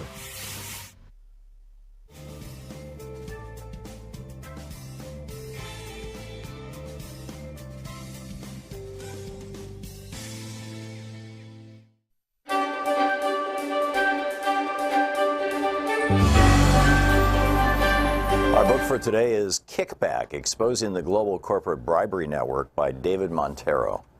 This is from the introduction, Chapter 1. During Watergate, the appointment of a special prosecutor to investigate Richard Nixon's alleged tampering with elections was intended to mark the close of a sordid chapter in American history. Instead, that effort, culminating in Nixon's resignation, would prove to be only the beginning of a deeper political morass that America would face for decades to come. Congressional investigations would uncover for the first time that multinational corporations, through slush funds and bribes, were not only secretly funding political organizations at home, like Nixon's re-election campaign, but corrupting foreign officials abroad. This new perspective on the corporate abuse of power and its impact overseas would result in the Foreign Corrupt Practices Act, FPCA, groundbreaking legislation that, by prohibiting commercial bribery for the first time in history, sought to change how capitalism and political affairs were conducted all around the world. Now, more than 40 years later, we are experiencing a kind of deja vu as the special counsel investigates whether the president allegedly abused his power, again by obstructing an inquiry into a possible manipulation of our country's elections. Just as was the case in Watergate, whatever special counsel Robert Mueller uncovers will likely mark the beginning, rather than the end, of a reassessment of how power actually operates in this country. And just as in Watergate, there's the possibility that Mueller's far-reaching probe may reveal how tightly political corruption and corporate corruption are linked through bribery, just under the surface of America's political life. Nixon was the recipient of secret corporate donations, which were considered illegal because they should have been disclosed. But the payments, while unlawful, did not compromise the presidential election itself. Mueller's Russian inquiry is directed at a potentially far more serious crime, whether Donald Trump, the head of a sprawling business empire, colluded with a foreign power to deliberately sway the American electorate, committing the very crime that the FCPA had been trying to eradicate since Watergate. Okay, the offer of a foreign bribe, a kickback. That law specifically states that a corporate bribe need not involve an actual exchange of money. An offer of anything of value, such as a promise to a foreign government official, is sufficient to violate its terms. This is precisely what Mueller is trying to ascertain. Whether Trump, his company, his associates, or his family, or some combination of them, offered a promise to Russian government officials, a quid pro quo, that if they helped Trump by manipulating the elections, Trump, if victorious, would ease U.S. sanctions against Russia. Doing so would allow greater U.S. investment of Russia and would benefit Russian officials and oligarchs, the Trump business organization, the corporate interests of the Trump family, and former members of his senior staff, including Paul Manafort, his one-time campaign chairman, and Michael Flynn, his disgraced national security advisor. If the Trump organization or anyone connected with it did make such a promise, and depending on how that promise was conveyed to Russian officials, the Justice Department would have strong grounds for pursuing an FCPA charge, among others. An FCPA violation is within Mueller's mandate to investigate, quote, any matters that arose or may arise directly from this investigation. As has been widely observed, Mueller has hired 2 former federal law enforcement officials with extensive experience in investigating fraud, money laundering, and overseas bribery. Andrew Weissman, who ran the Justice Department's fraud section, which enforces the FCPA, and Greg Andres, who helped oversee FCPA policy in the criminal division. The drama playing out in Washington starkly highlights the fact that foreign corporate bribery can be a deeply misleading term. We have come to regard it, when we think of it at all, as something that unscrupulous companies do in distant countries, so that any impact it has must be contained overseas. If a corporation pays kickbacks to a greedy government official abroad, why should we be concerned? But in a highly interconnected world, bound together by a global market, a global financial system, and the constant migration of peoples, goods, capital, corruption rarely stays out there. Bribes eventually harm Americans, American society, American values, and American interests, both domestically and around the world, in ways that are difficult to gauge. Why do firms resort to bribery? The obvious reason is to gain an advantage over their competitors. But illicit payments also buy the illusion of growth in the short term, of increased market share and inflated firm value. It does not take into account the harm that this practice causes to companies themselves, sinking employee morale, diminished profit margins, and the possibility of hundreds of millions of dollars in fines and penalties, not to mention a reputation that will be associated with corruption and deceit. They also effectively steal the public's money because the majority of bribery cases involve capital-intensive development and infrastructure projects such as roads, dams, defense systems, oil extraction, or mining that are publicly funded. To recoup the bribes involved in winning such contracts, companies conspire with foreign officials to inflate the costs, sometimes by 10 or even hundreds of millions of dollars. While the companies and the officials win out, taxpayers are left shouldering the burden. Corporate bribes involve a remarkable amount of money. The World Bank has estimated $1 trillion a year, although this may represent the high end. Others have placed the market at 10% of the $4 trillion spent annually on global public procurement. The book Kickback by David Montero.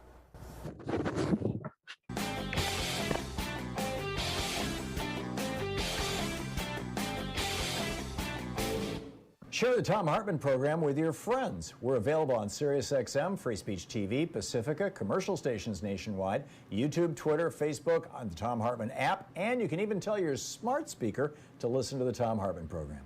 We're trying to provide the very best content that we can for you at Hartmann Report and over at thomhartmann.com. And on Hartmann Report, every day, 6 days a week, I write an op-ed. Very often they're my rants, also for the radio and television program. And it's ad-free, commercial-free. It's free.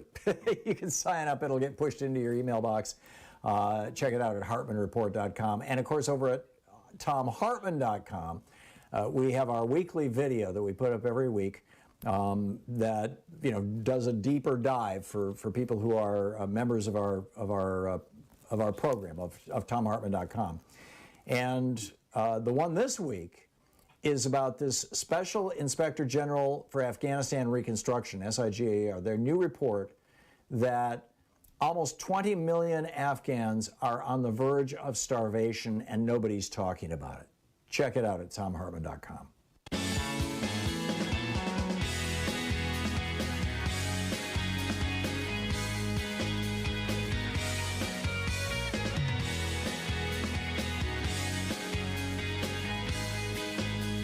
And welcome back. Thom Hartmann here with you. On the line with us is Katrina vanden Heuvel, the editorial director and publisher at The Nation magazine, the website thenation.com, also the Twitter handle, or Katrina Nation. And Katrina has just an absolutely brilliant piece. You can find it at The Nation. It was, I believe, first published in the Washington Post. Democrats must control the crime narrative before it controls them. Katrina, welcome to the program. I think this is so spot on, and you can see the Republicans ginning this up. Murder's up, crime is up. Oh my God, defund the police. What do we do? First of all, thank you for having me on, Tom. It's been a long time. Always a pleasure. What do we do? We don't deny that the homicide rate is up, nor do we avert our eyes from the shootings and the gun sales that are up.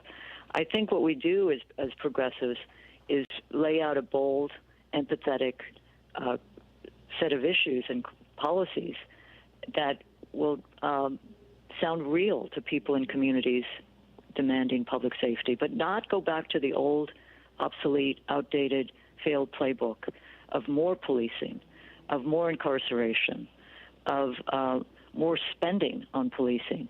I think it's critical that we step back and understand the need for dealing with violent crime, but not filling our prisons or jails with those who have committed nonviolent offenses, drug offenses, and thinking hard about the need for social services in the context of public safety, which in many ways is what defund the police is. I have to say, I think crafting messaging is critical. You know that, Tom. You're a messenger, but also someone of principle. And I think defund the police demands an extra 6, 8, 10 words. It doesn't stand on its own.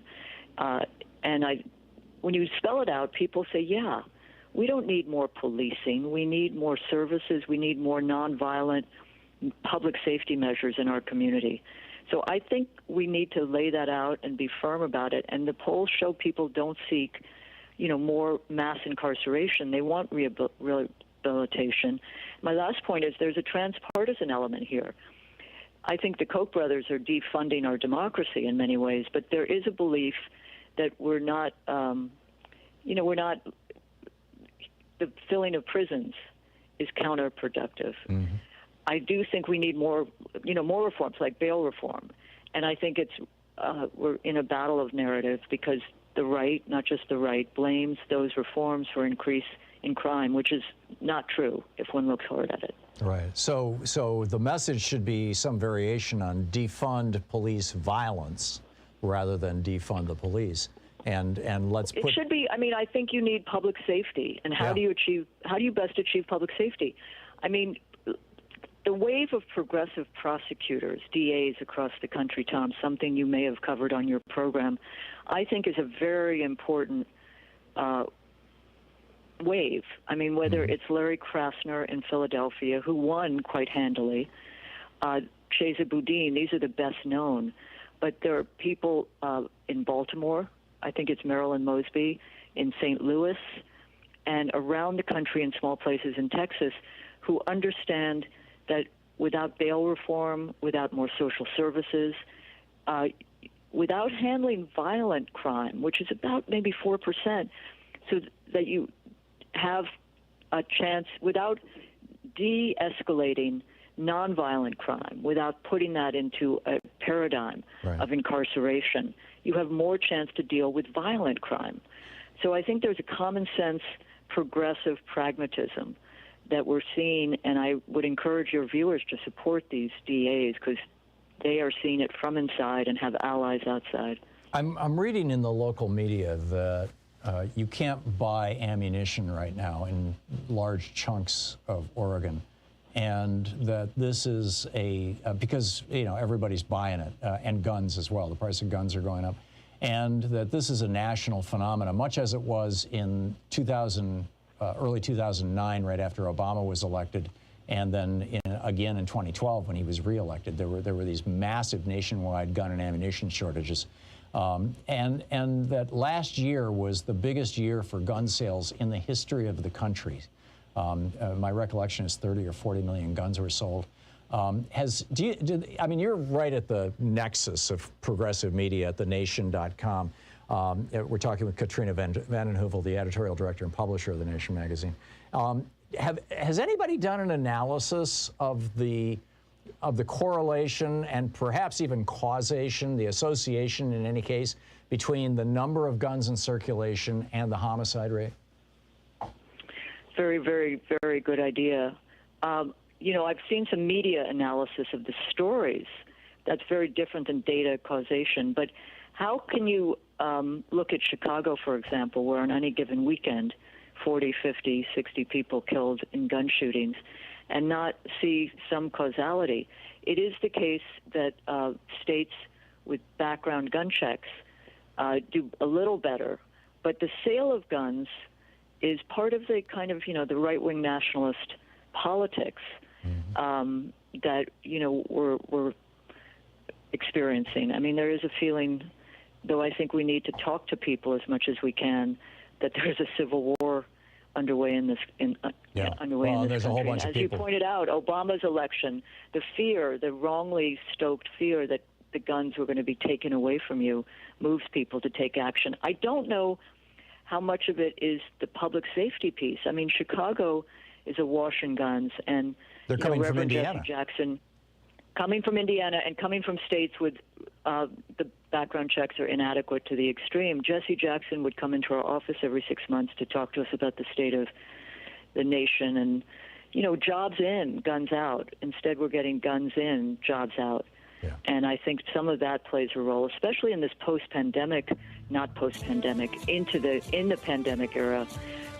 It's fueling some of what you mentioned. I am with you, and I think that this is like super critical, particularly with elections coming. The title, Democrats Must Control the Crime Narrative Before It Controls Them, by Katrina vanden Heuvel, both of the Washington Post and thenation.com. Katrina, thank you so much for dropping by. It's always great. Thank you very much, Tom. Yeah, have a great afternoon. We will be back with more of the news of the day and your calls right after this. You're listening to Thom Hartmann. Visit thomhartmann.com for audio and video archives. About 43 minutes past the hour. We'll be right back. Stick around.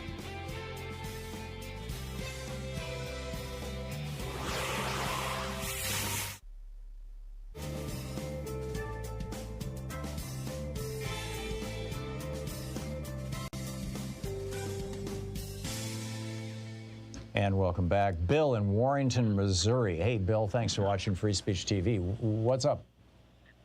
Tom, you need some good news. Okay. The Sturgis bike rally starts tomorrow, and they're expecting 700,000 people. In South Dakota?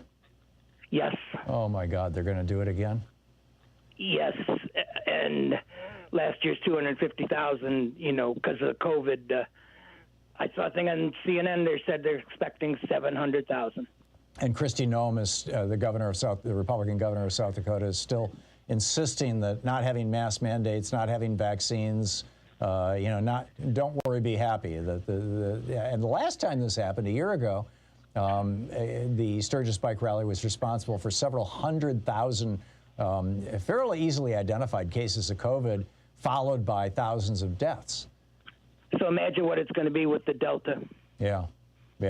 That's mind-boggling. Okay, that's all I wanted you to know. Yeah, thanks for the heads up, Bill, excuse me. Okay, bye. That's a grim one. Alfredo in Mountain View, California. Hey, Alfredo, what's on your mind today? Yeah, hi, Tom. Thank you for taking my call. Earlier you were talking to an economist about the stock market. Dean Baker. If I recall, in the 1930s, what caused the stock crash was because companies were being allowed to do stock buybacks. And thereafter, the government banned stock buybacks because of that reason. But recently, I think when Trump got into office, companies start doing these stock buybacks again. Actually, Reagan legalized it. Yeah, I'm sorry, yeah. Coupled with that, if you look at the S&P 500, for example, the PE ratio on the S&P 500 historically has been around 16.5 times earnings. Now it's around 22.5 times earnings. And couple that with the Fed buying $120 billion every month of bonds and so on. In my opinion, what we have here is a huge bubble. I wish you could ask Professor Wolf about this, because it doesn't make sense to me at all. Yeah.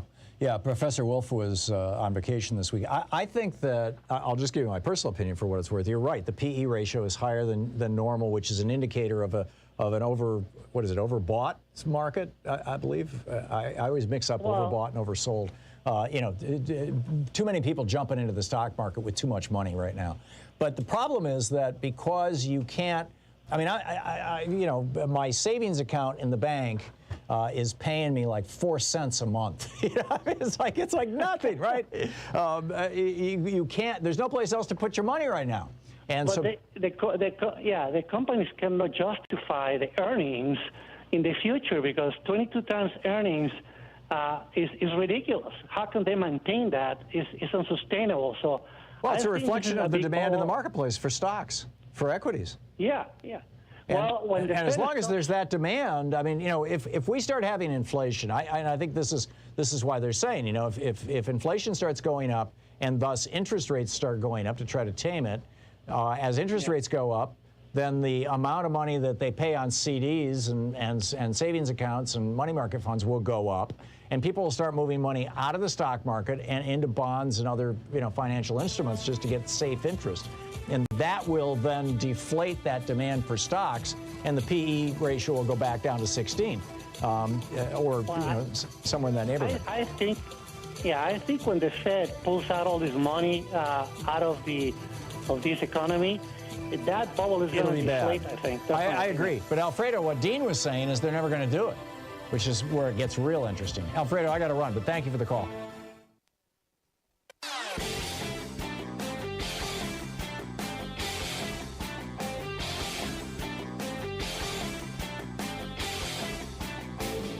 Hey, thanks so much for sharing our program and for reaching out to our stations and sponsors and letting them know that you're listening. It really means a lot to us. In addition to the free newsletter that we have over at thomhartmann.com, which gives you literally a link to every story or article I've talked about throughout the day, every day, comes into your email box every day. There's no charge. In addition to that, and my daily rants, which are free of advertising and free of charge over at hartmannreport.com, we also produce a weekly video. This week's video is about how power companies around the country, for-profit power companies 100% of the time, these power companies around the country are making it harder and harder and more expensive for people to install solar in their homes. All kinds of ways of trying to block people from doing this. And increasingly, they're getting support from Republican politicians, both at the local and the state level. It's something that we really need to know about, we need to be paying attention to, and we need to be aggressively pushing back on. You can check it out over at thomhartmann.com and at hartmannreport.com.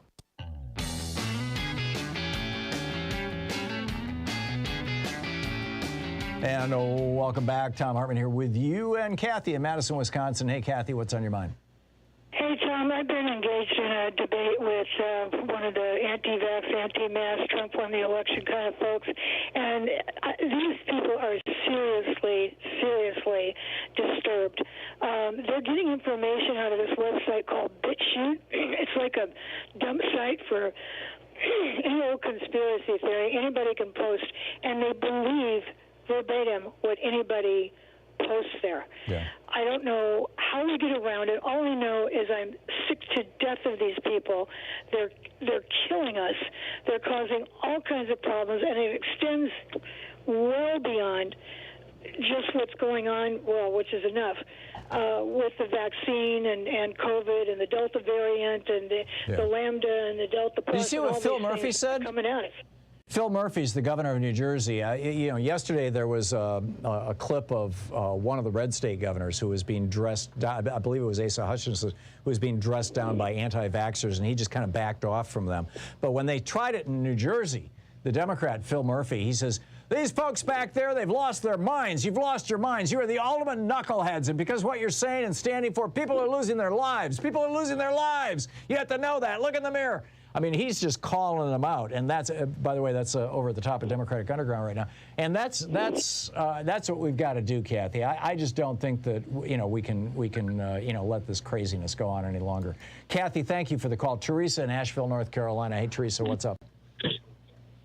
Well, now you've been talking much about everybody, all the people you know. I'm listening. Oh, okay. All right. Now, I have a real short riddle because you're so smart. Now, what is the thing that our Creator never sees, dictators seldom see, but I see every day? I don't know. Oh, I thought you'd get it. Okay. It's my equal, every person, every person of color, or, it doesn't matter. I thought that was really cool. Okay. Yeah, we're all members of the human family. I'm with you. Very nice, Teresa. Thank you. Michael in Bangor, Maine. Hey, Michael, what's on your mind today? Hey, Tom. Nice to talk to you again. Thank you. Hardcore conservative who enjoys talking to you. Okay.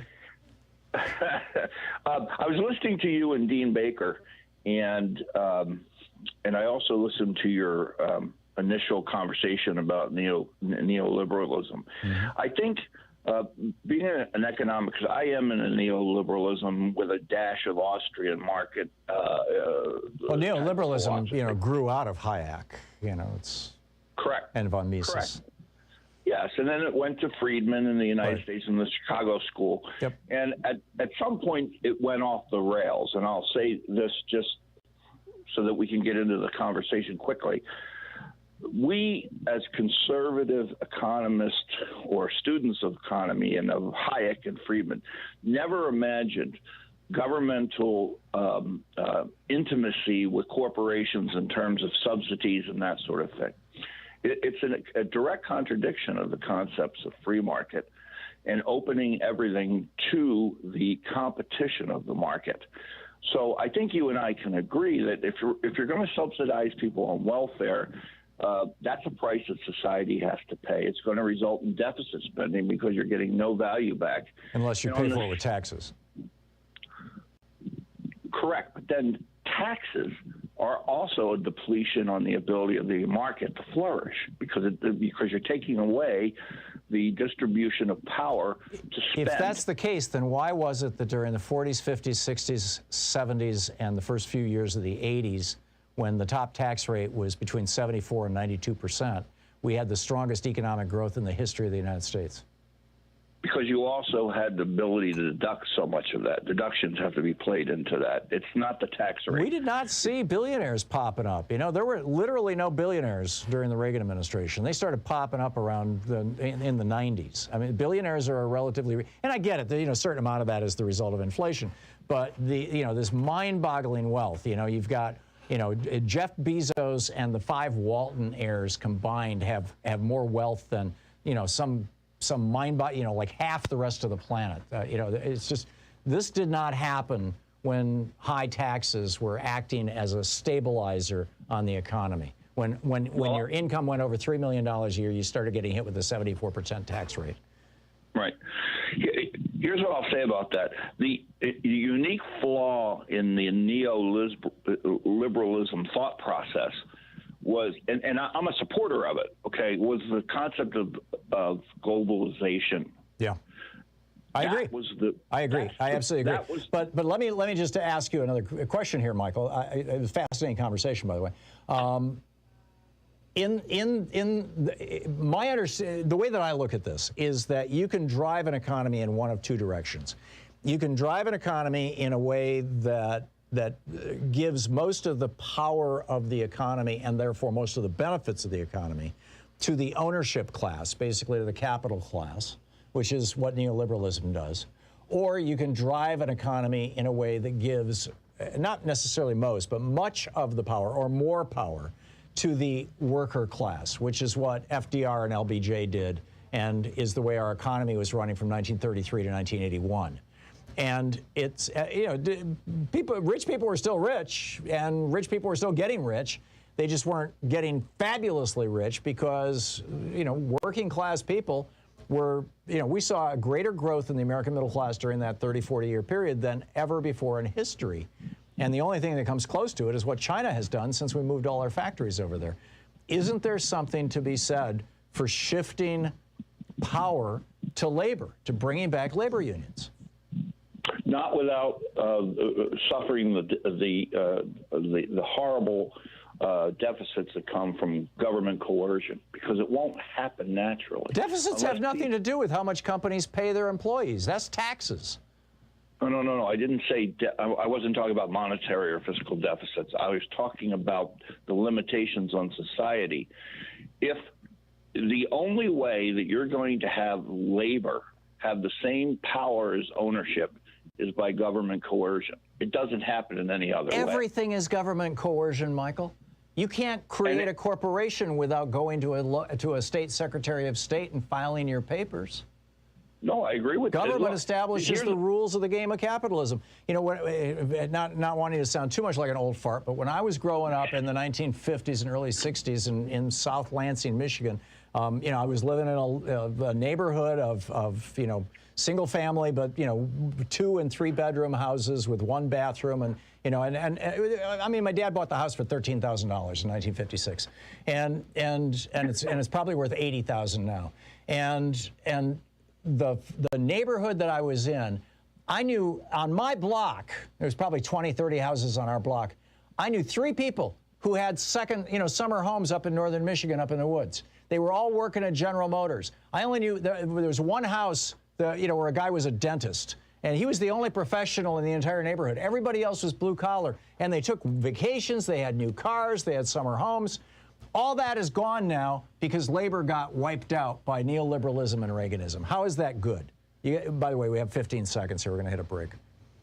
Okay, let me just put this point to you, and I'd love to be able to call back and talk more because I think we can have a very detailed conversation. Okay, the difference between what Baker and I think you are postulating and Hayek is not whether government should be involved. The question is how much. Yeah, I agree. Okay, Michael, let's agree to have that conversation next week, and we'll continue it. Michael, thank you very much in Bangor, Maine.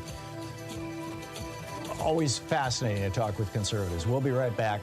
What do we have up next? We've got, Margil. This is going to be fascinating. Stick around. You're listening to Thom Hartmann.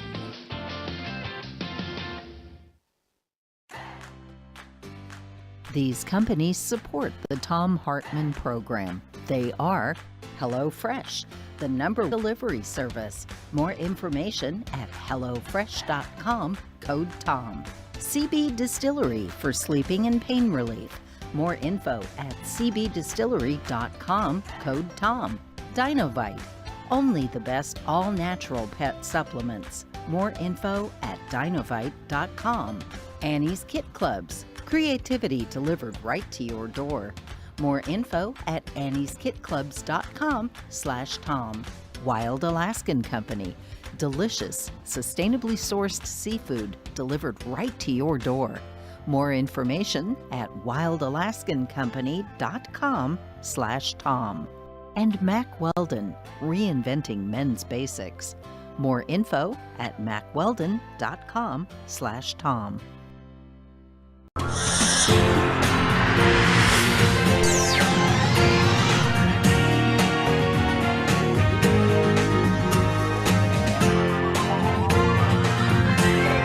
We say fight back!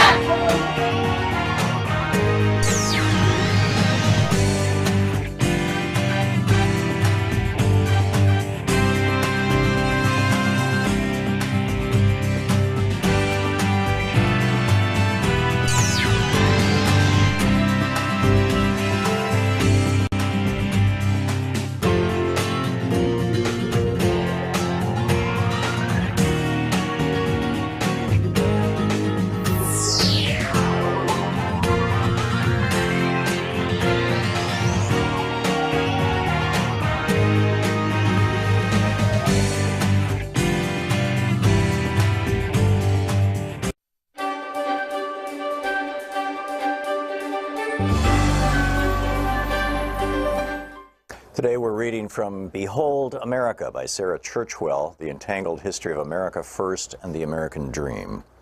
This is from the prologue. On Monday, 30 May 1927, a cool day with showers forecast, New Yorkers were gathering for the annual Memorial Day parades around the city.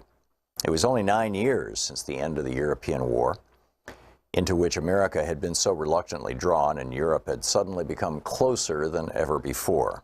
Precisely 10 days earlier, Charles Lindbergh had completed the first solo flight across the Atlantic in the spirit of St. Louis, and no one had yet stopped celebrating. Front pages around the country reported that Lucky Lindy had been mobbed in London, greeted by rapturous crowds of 150,000. Few Americans were talking about much else than the newest national hero, but in New York that day, different kinds of mobs were about to gather.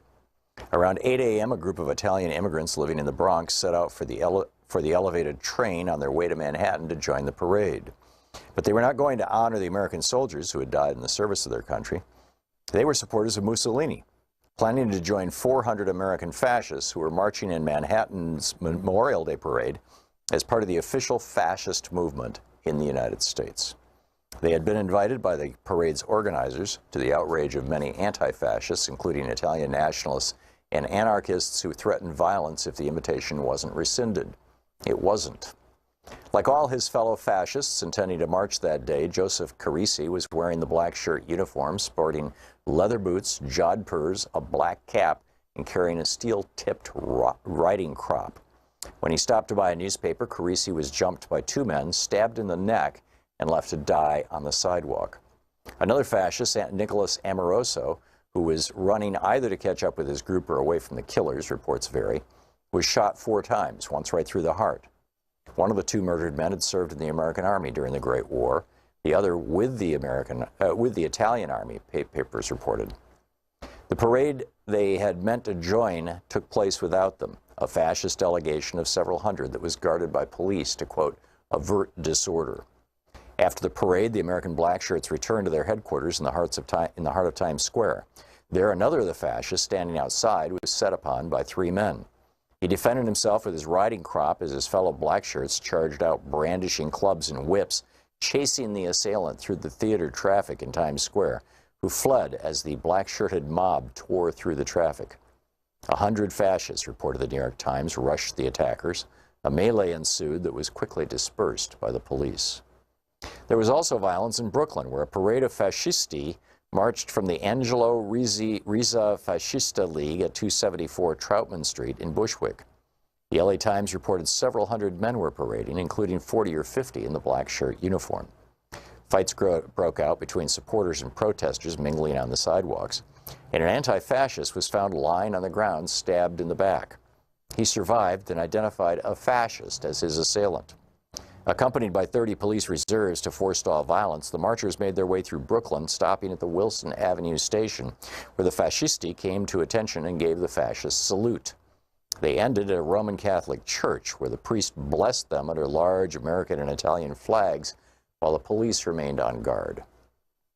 The biggest outbreak of violence that Memorial Day, however, occurred in Queens, where it centered around a different right-wing group, not Italian Americans, but the self-proclaimed 100% American kind.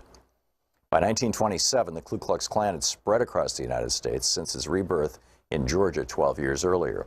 The first Klan was formed in the immediate aftermath of the Civil War, as former Confederate soldiers in Tennessee created a secret society to promote white supremacism, and terrorize the newly freed slaves in the South during the Reconstruction era. The name is generally believed to have originated from the Greek word for circle, kuklos, while Klan pays homage to the mystified Celtic heritage supposedly shared by white Southerners. Within a decade or two, the first Klan had been successfully suppressed by law enforcement and died out by the turn of the century. But in 1915, it was resuscitated in Georgia, and by the early 1920s, the second Klan had achieved a powerful political presence in the United States, not only in the South, but across the country. I would add this is because of 1915, the movie Birth of a Nation came out. The Klan had an active presence in New York City and Long Island by 1927, with favorite slogans, which they even attempted to copyright at various points. That year, the Klan was calling attention to the fact that it first announced the program of 100% Americanism and of America First. They were not, in fact, the first to adopt these mottos, as this book will show. In 1927, both phrases had been around for a decade or more. But as far as the Klan busily copywriting hate was concerned, America First belonged to them. And on Memorial Day in Queens, 1,000 or so of them had gathered to march, many in white robes and hoods. They were accompanied by 400 women from the so-called Clavana, the feminine branch of the Klan. Some of the reported 20,000 spectators in Queens that day objected to the Klan's presence, as others defended their right to march. Scuffles broke out, and it turned into a riot. Women fought women, and spectators fought the policemen and the Klansmen as their desire dictated, said a newspaper. Klan banners were shredded, and 5 of their number were arrested, said initial reports, while a few others were caught up in the confusion as well. The book, Behold America, Sarah Churchwell.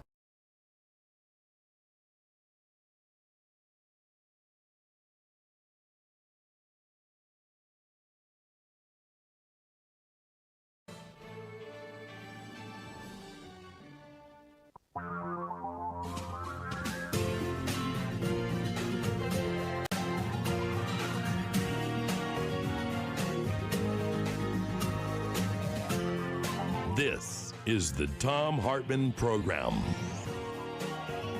Welcome back to the third hour of our program. Margil is on the line with us, the executive director of the Center for Democratic and Environmental Rights, centerforenvironmentalrights.org, FOR, centerforenvironmentalrights.org is their website. Rights of Nature is the Twitter handle. And Mari, welcome back to the program. I understand that the first rights of nature type of case is being brought before, for the very first time, a tribal court here in the United States. Tell us about this. Yes, it was filed yesterday within the White Earth Tribal Court. The White Earth Band of Ojibwe is part of the larger Chippewa Nation.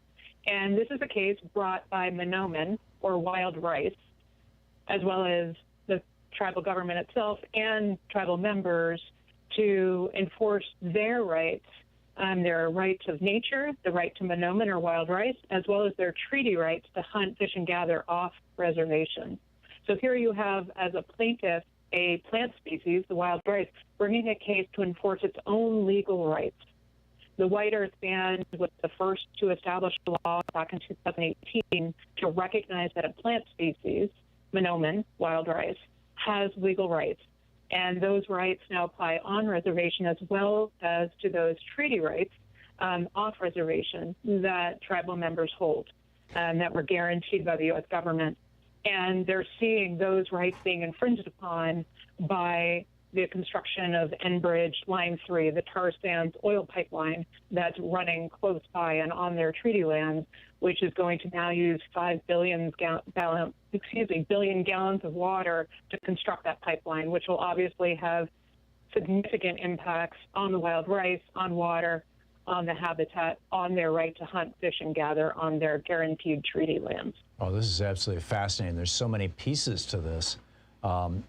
First of all, it seems that, I mean, you know, from at the very least, the kind of gauzy dances with wolves notion that most people have of Native American spirituality suggests that Native American communities would be more inclined to recognize the rights of nature, as it's been intrinsic to their culture forever, unless I'm wrong here. I mean, you know, again, I'm not Native American. Then would what we call Western civilization, or the United States. Is this something that we're seeing across other Native American groups, that, you know, acknowledging the rights of nature as part of their set of laws? We're seeing a growing move in that direction. I mean, many have said that the rights of nature, recognizing the rights of Mother Earth, the rights of Pachamama, as it's called in Ecuador's constitution, is really a codification of indigenous values, the relationship to Mother Earth, Father Sky, and putting that into written law for the first time. So the White Earth are one tribal nation that have established, in this case, rights of Monoman, the wild rice. You have the Yurok in Northern California, for example, recognizing rights of the Klamath River, the Menominee, and Wisconsin recognizing rights of the Menominee River. This is very closely tied in with their traditional relationship, cultural relationship with their traditional lands and looking to protect them in this way that recognizes they have even inherent basic rights to even exist. This idea that wild rice even has a basic right to exist, but beyond that, a right to flourish, a right to regenerate, a right to evolve, a right to water, a right to a healthy climate. Because as we're seeing with the building of this kind of pipeline, the Enbridge Line 3, it's impacting not only water, of course, 5 billion gallons of water, but also having significant impacts on climate change when you're moving all that dirty tar sands oil through the pipeline ultimately to be burned. Yeah, yeah. To what extent is this, or let's just do a recap, actually, of how the rights of nature are playing out outside of the Native American communities? You and I have talked about this in the past. Where are we at with the various rights of nature efforts? You guys are at the forefront of this work, you know, with the Center for Democratic and Environmental Rights, centerforenvironmentalrights.org.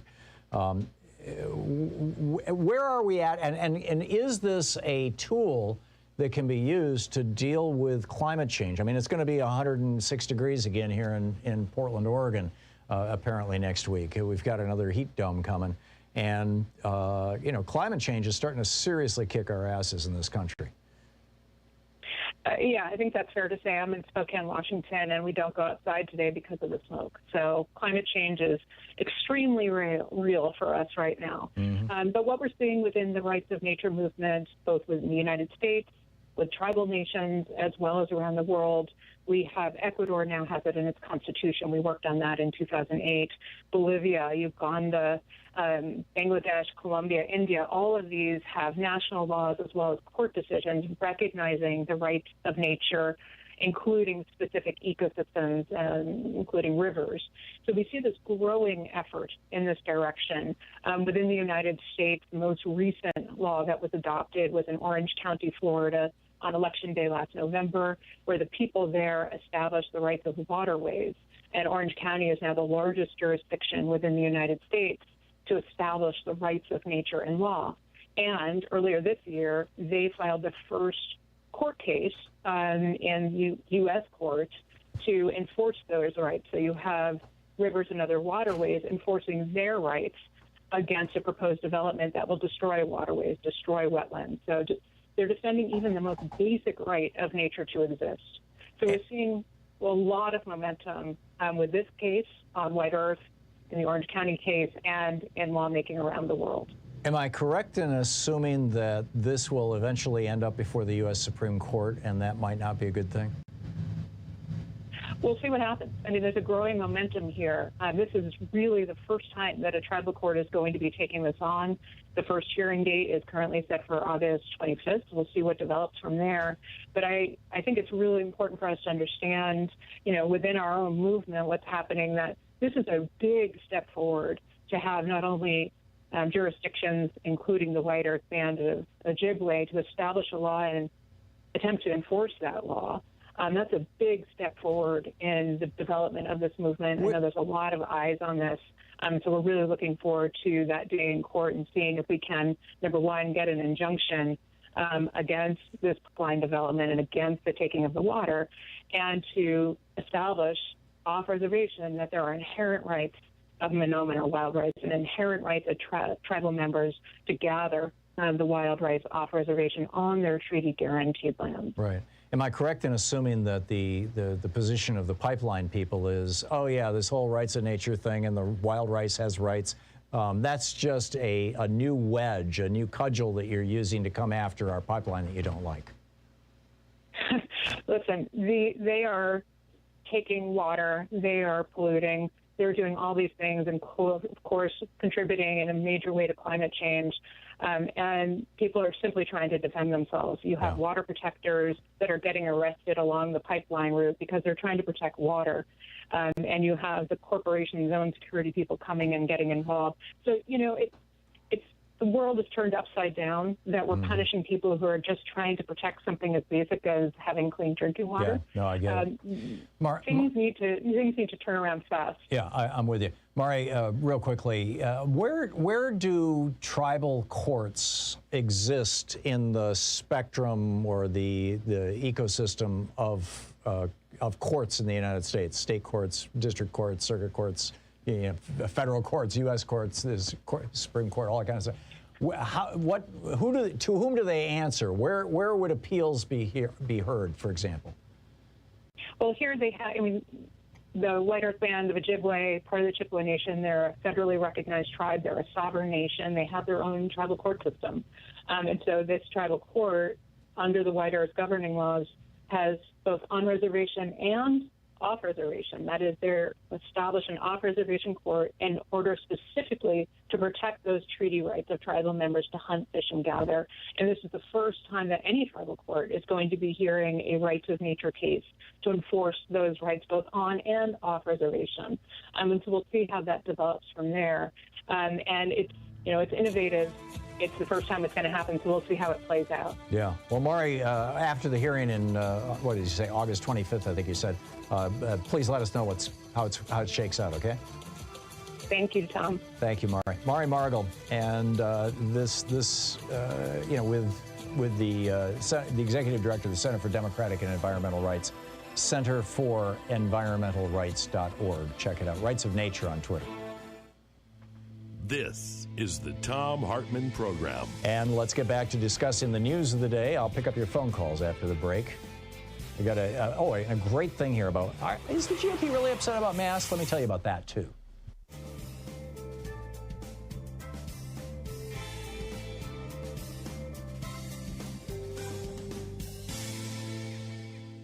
And welcome back. Steve in North Shore, Massachusetts. Hey, Steve, thanks for watching us on Facebook Live. What's up? Hi, Tom. Thanks for taking my call. I really appreciate that discussion you had about quantitative easing earlier, and it really hit a hot button with me. I guess I don't hear about it enough, the fact that the feds are printing $120 billion a month and handing it over to the banks and stock market. Anyway. Apparently the stock market part of that ended at the end of last year. Yeah. Mortgage-backed securities, I don't know if that's really stocks, but anyway, it's one of the three markets that these guys play in, stocks, bonds, and real estate. Yeah. I wanted to mention that Frontline had an expose a couple weeks ago called The Power of the Fed, and it's a great expose on where this money goes and what it does to the markets. Personally, I think that with the mortgage-backed securities, it increases the home prices and makes them unreachable for new home buyers. Well, the flip side of that, Steve, is that the reason home prices are going up is because demand is going up, and because with lower interest rates, people can afford larger, they can afford more house or a higher price house because their monthly payments are lower. And people, when people are thinking about buying a house, they're thinking in terms of what's it going to cost me every month, not, do I have to write a $300,000 check?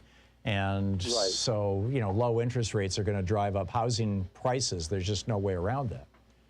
A friend of mine's daughter has just bought a home for $1 million near Boston. Yeah, so it's mind-boggling. It's and the part about the corporate injection of money is, I think that there's a lot of corporations out there, big corporations that are being propped up, and they're actually zombie companies. And I think this stifles innovation. I think, they can use this money to buy startups, and we don't see that many startups, happening now.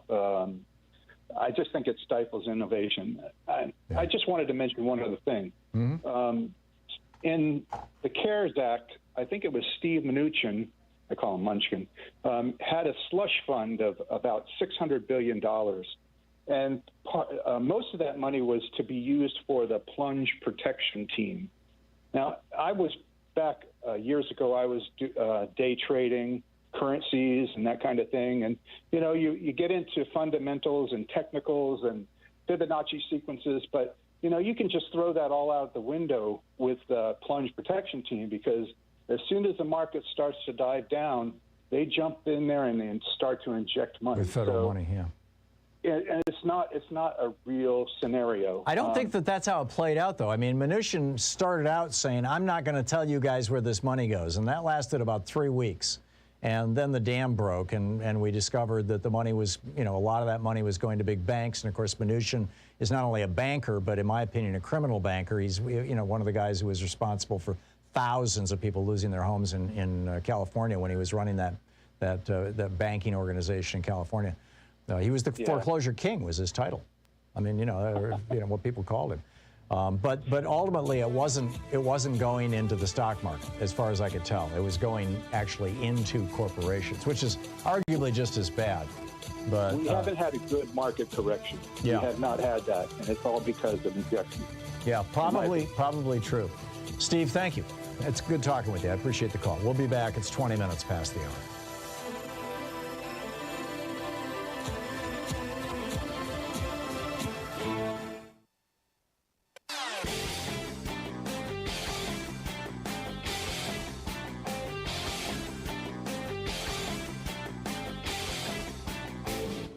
Missed my opening rant today? It's usually published over at HartmannReport.com, where you can read it and share it with your friends for free. Check it out, HartmannReport.com. Hey, we have a couple of special things over at ThomHartmann.com and HartmannReport.com. Of course, at HartmannReport.com, every single day, well, 6 days a week, Sunday accepted, I write a rant about an issue of the day that I think is important. Louise and I work on these together. We get them out typically around 6 in the morning Pacific time. And you'll find that at HartmannReport.com. It's free. You can sign up for it. There's no ads, whatever. But also over at ThomHartmann.com, we have a video every week for the supporters of our program. And the one this week is about how Wisconsin is trying to remove, in fact, they just got permission from their Supreme Court to remove 188,000 people from the voting rolls because they haven't voted in 4 years. This highlights the importance of getting to know who is your state representative, who is your state senator, and communicating with them regularly. It's all over at HartmannReport.com and ThomHartmann.com.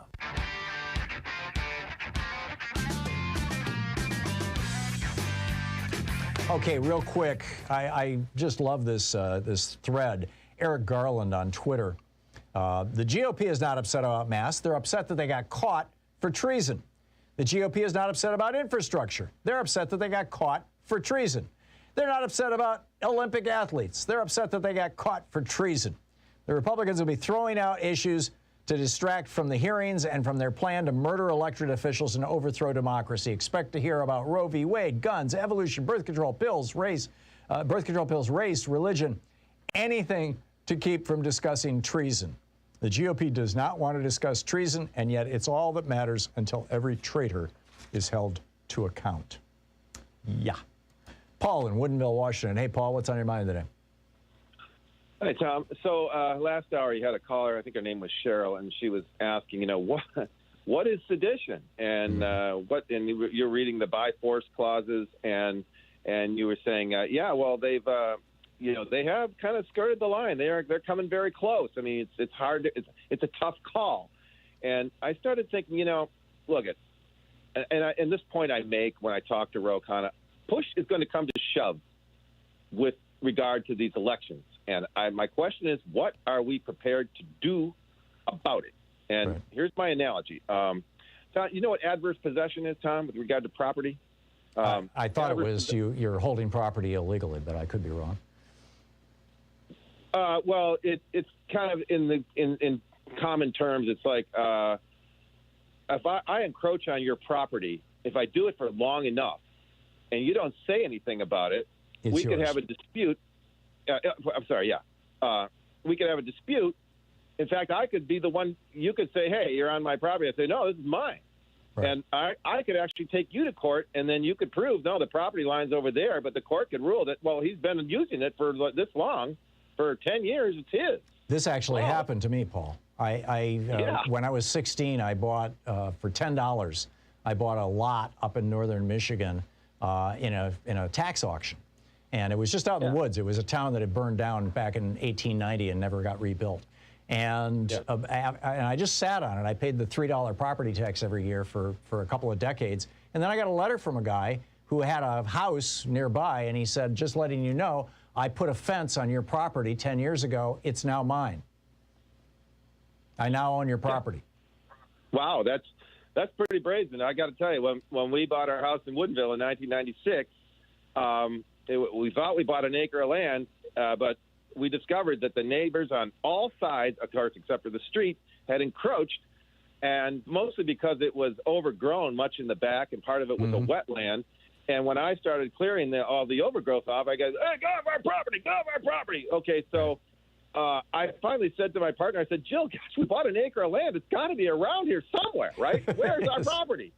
And so we had the whole lot. As a matter of fact, we had 2 half-acre lots, and we had the whole thing surveyed. It was very expensive, and we claimed our property. And, of course, these right-wingers who we lived around us, we're the a-holes because we claimed our property, right? Right. Okay. Well, at least you got your property back. I mean, this guy told me, I'll take you to court if you don't sell this land to me for $100. Yeah, well, what I'm saying is, that's what I'm saying is when push comes to shove, you see, we claimed our pride. This is what's happening with our elections. Yep. In fact, this is what's happening with the entire strategy of the Republican Party, the traitors, and the ones. Well, and this is the op-ed that I've had on the top of my list to write for about 2 weeks now. Is what do we do when the Republicans actually start stealing elections, and it's going to start happening next November?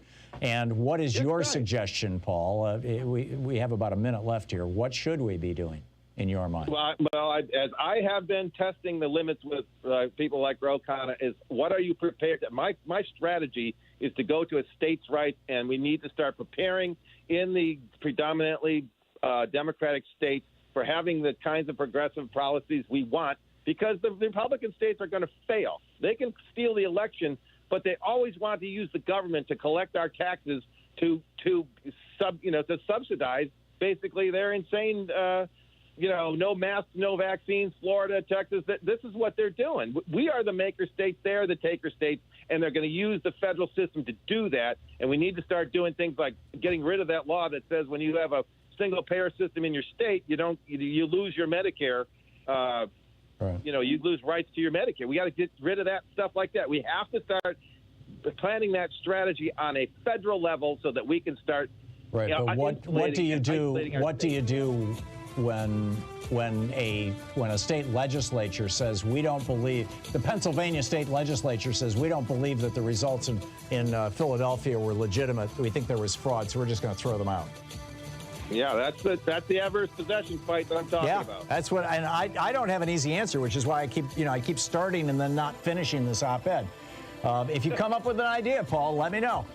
We'll be back. It's 27 minutes past the hour. You're listening to the Thom Hartmann Program. Call 202-808-9925. Back with your calls right after this short break here at the bottom of the hour.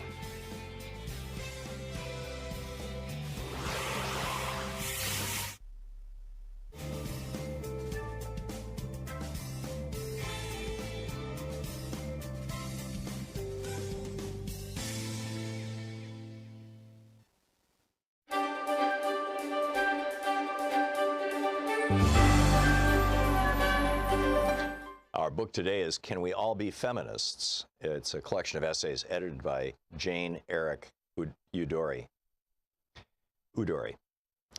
This first chapter, or first essay, is from Charlotte Shane. It's called No Wave Feminism. If you feel like feminism is failing you, you're not alone. I sometimes have the impression that I'm as thoroughly feminist as I am thoroughly human.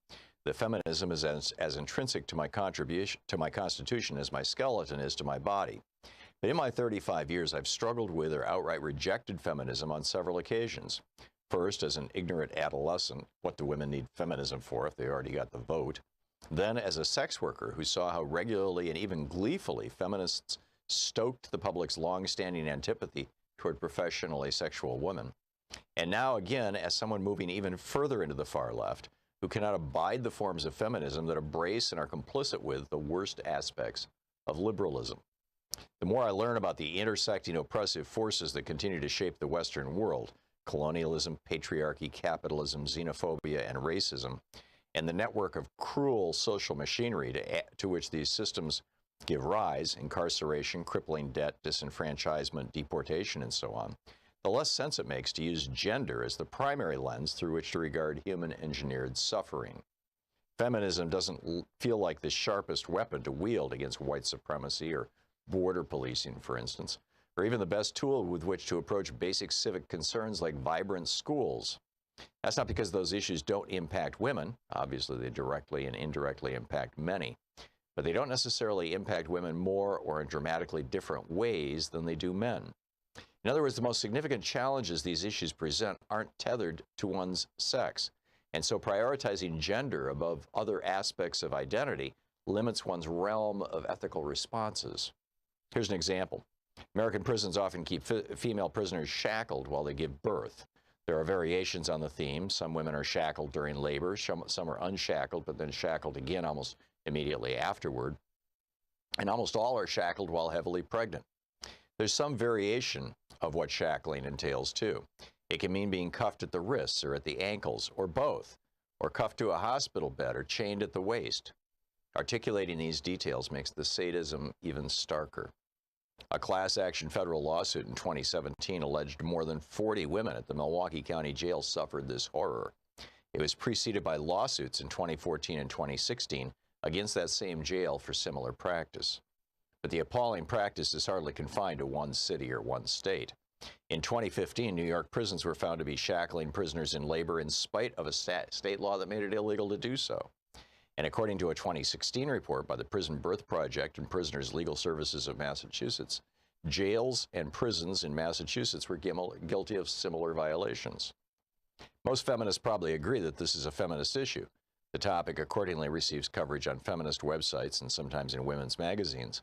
But does a feminist obligation to attend to the rights of the imprisoned extend only as far as pregnancy and labor? Or is it a feminist issue when a non-pregnant woman is shackled? Or when she is caged for years and exploited for her labor, denied face-to-face visits from loved ones, held captive in a compound in the name of, quote, justice? If the answer to these questions is yes, then it is also a feminist issue. Then is it also a feminist issue when men are shackled during various health emergencies, seizures, say? In 2014, a male inmate in Colorado died after undergoing several seizures while in restraints and receiving no medical treatment. Is it a feminist issue when incarcerated men are denied the right to visit with family or exploited for their labor? Is it a feminist issue when so many men are raped while in prison? Or does feminism's responsibility begin and end with gender-based mistreatment? The feminists hired by prominent media outlets often advocate for measures that would result in higher levels of incarceration. They write op-eds in favor of further criminalization around sex work and call for longer prison sentences for men convicted of assault, which we've known for decades is not necessarily synonymous with men who committed the crime. They also disturbingly relish the theater of sentencing, like that enacted by Judge Rosemary Aquilina, who told serial sexual abuser Larry Nassar that if she could, she would allow some or many people to do to him what he did to others. So sexual violation is an atrocity unless it happens to the right person.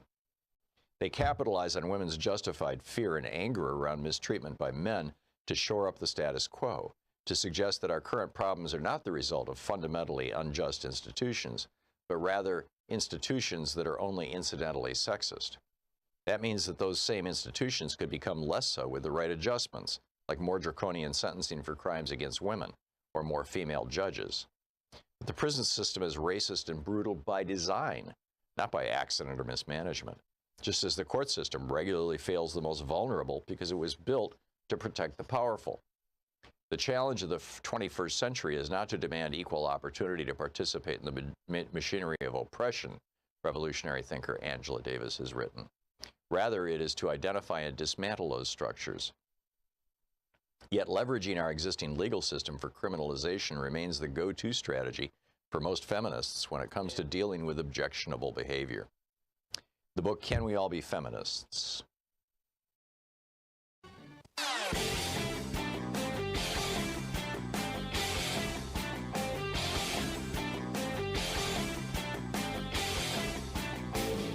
Our 1-hour free podcast recaps our show, and it's available wherever fine podcasts are found. And we have the full 3-hour podcast available over at thomhartmann.com if you want to really support our program. We're trying to provide the very best content that we can for you at Hartmann Report and over at thomhartmann.com. And on Hartmann Report, every day, 6 days a week, I write an op-ed. Very often they're my rants, also for the radio and television program. And it's ad-free, commercial-free. It's free. You can sign up. It'll get pushed into your email box.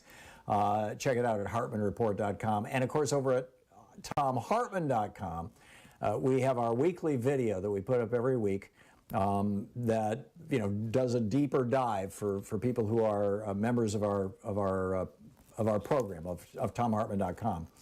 And the one this week is about this Special Inspector General for Afghanistan Reconstruction, SIGAR, their new report that almost 20 million Afghans are on the verge of starvation and nobody's talking about it. Check it out at thomhartmann.com.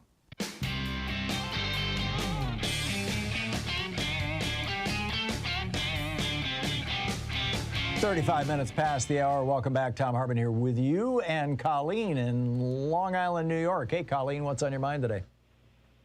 Oh, hi, Tom. I haven't spoken to you in so long. For one thing, I wanted to mention you had either a guest or a caller that talked about this checks, the checks that were coming out of the COVID situation. Mm-hmm. There was 600 in the beginning, and then there was another 1,400. And if it hadn't been for that guest, because like you're a public service announcement kind of place, I would not have known how to do that. So you were able to get the money and help yourself out with that? Yes, absolutely. That's great news, and Colleen. some of it goes back to free speech TV. So bless you. Because we've all got to work together. But yesterday they were talking about this vaccination mandate and how de Blasio in New York City, and I grew up in Queens, so that's my old stomping ground, and how he had just said, oh, we're going to have this mandate, and how come he did it and other people, other politicians and other communities, other jurisdictions hadn't done this. Well, let me explain that de Blasio is not running for re-election. Right. So he's got nothing to lose. He doesn't care about the blowback.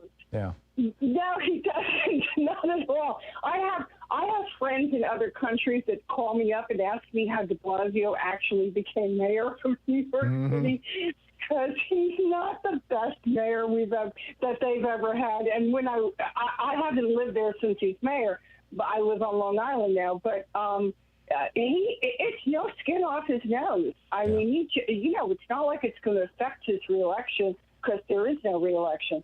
Right. And I think that's the reason, when somebody has nothing to lose,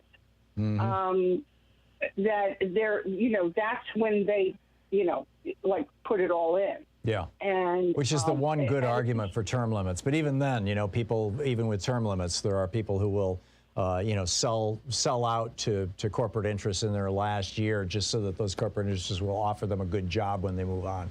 Well, de Blasio apparently is not doing that, but I get it. Yeah, but I have to thank you again for, I don't know, was a guest or a caller that did that, and I was within about 24 hours of losing my opportunity to apply for that money, and that made a huge difference. I'm so glad that worked out for you, Colleen. Colleen, I need to move along, but thank you for the call. It's great to hear from you, and I'm so glad that you got that cash. Diane in Charleston, South Carolina. Hey, Diane, what's on your mind today? Hi, I want to respond to an earlier caller.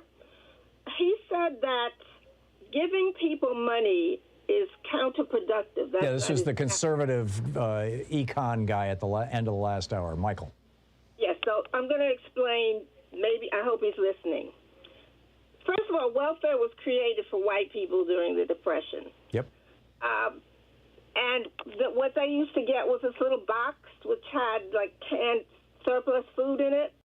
And in the 60s, they decided to allow people to go into stores and buy the food that they wanted. So they got the food stamps.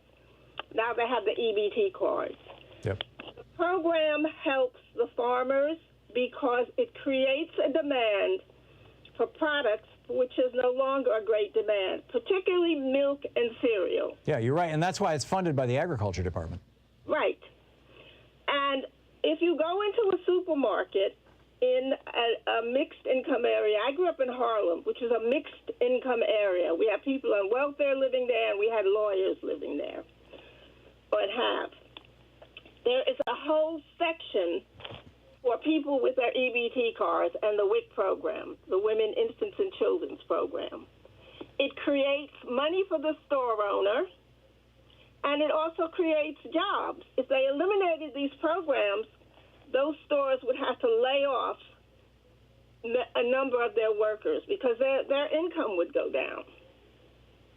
I agree. And let me add to that, Diane. When I was 6 years old, my dad was trying to make a living selling vacuum cleaners and World Book encyclopedias door to door, and he was not making it. And so we used to go to what my brothers and I called the cheese store.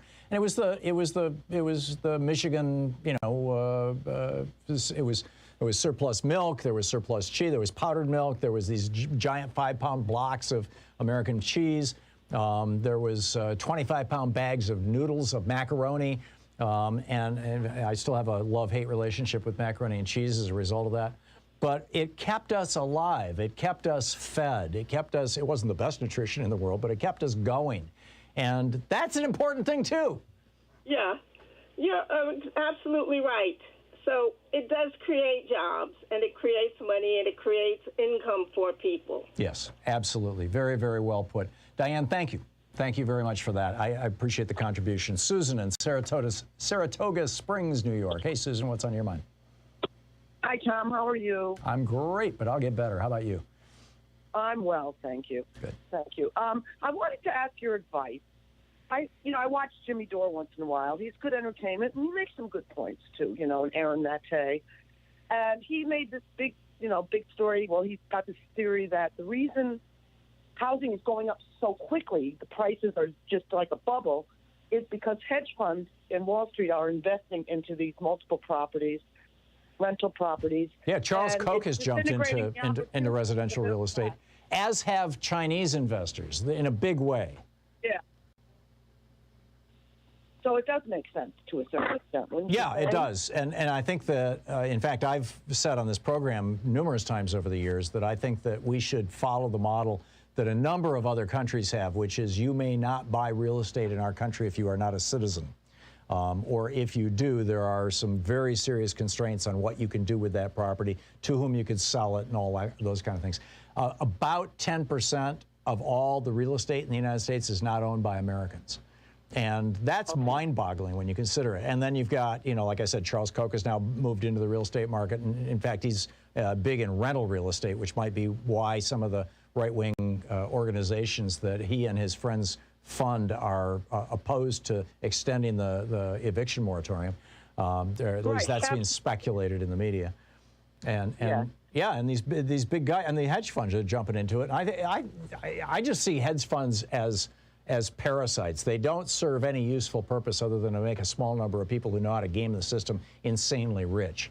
And absolutely, you know, I got a real problem with it. Yeah, so I do believe that. Now I live up in Saratoga Springs, New York, which is a very affluent area. Mm-hmm. The houses that used to sell for $50,000 25 years ago are worth $1 million now.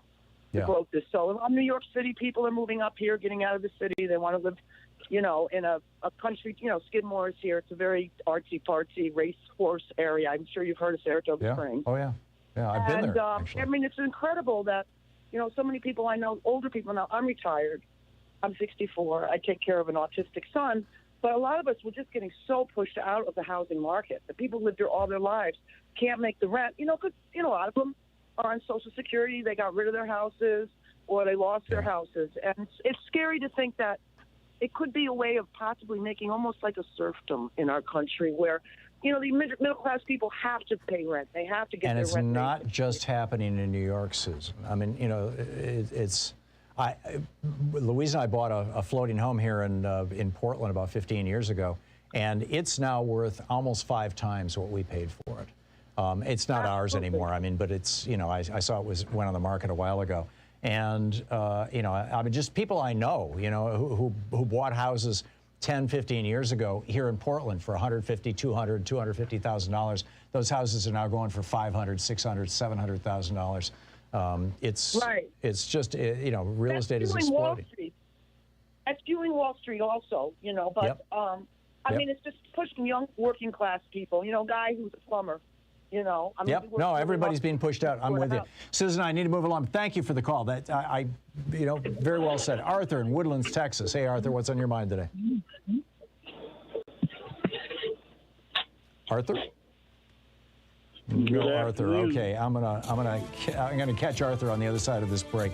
It's 45 minutes. Well, it will be in 10 seconds. 45 minutes past the hour here on the Thom Hartmann Program. Speaking the truth, the multinational corporations would really rather you didn't know all about. We'll be back with more of your calls in just a moment. Stick around.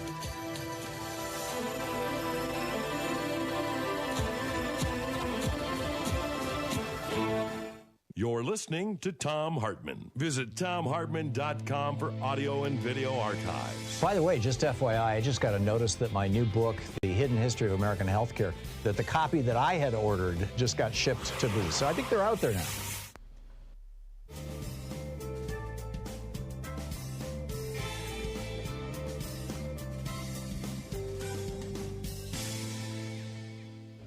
And welcome back. Arthur, I'm going to pick up your phone call in 4 minutes because you're listening on Sirius XM. We'll pick you up on the other side of this break. Michael in Princeton, Minnesota. Hey, Michael, what's on your mind?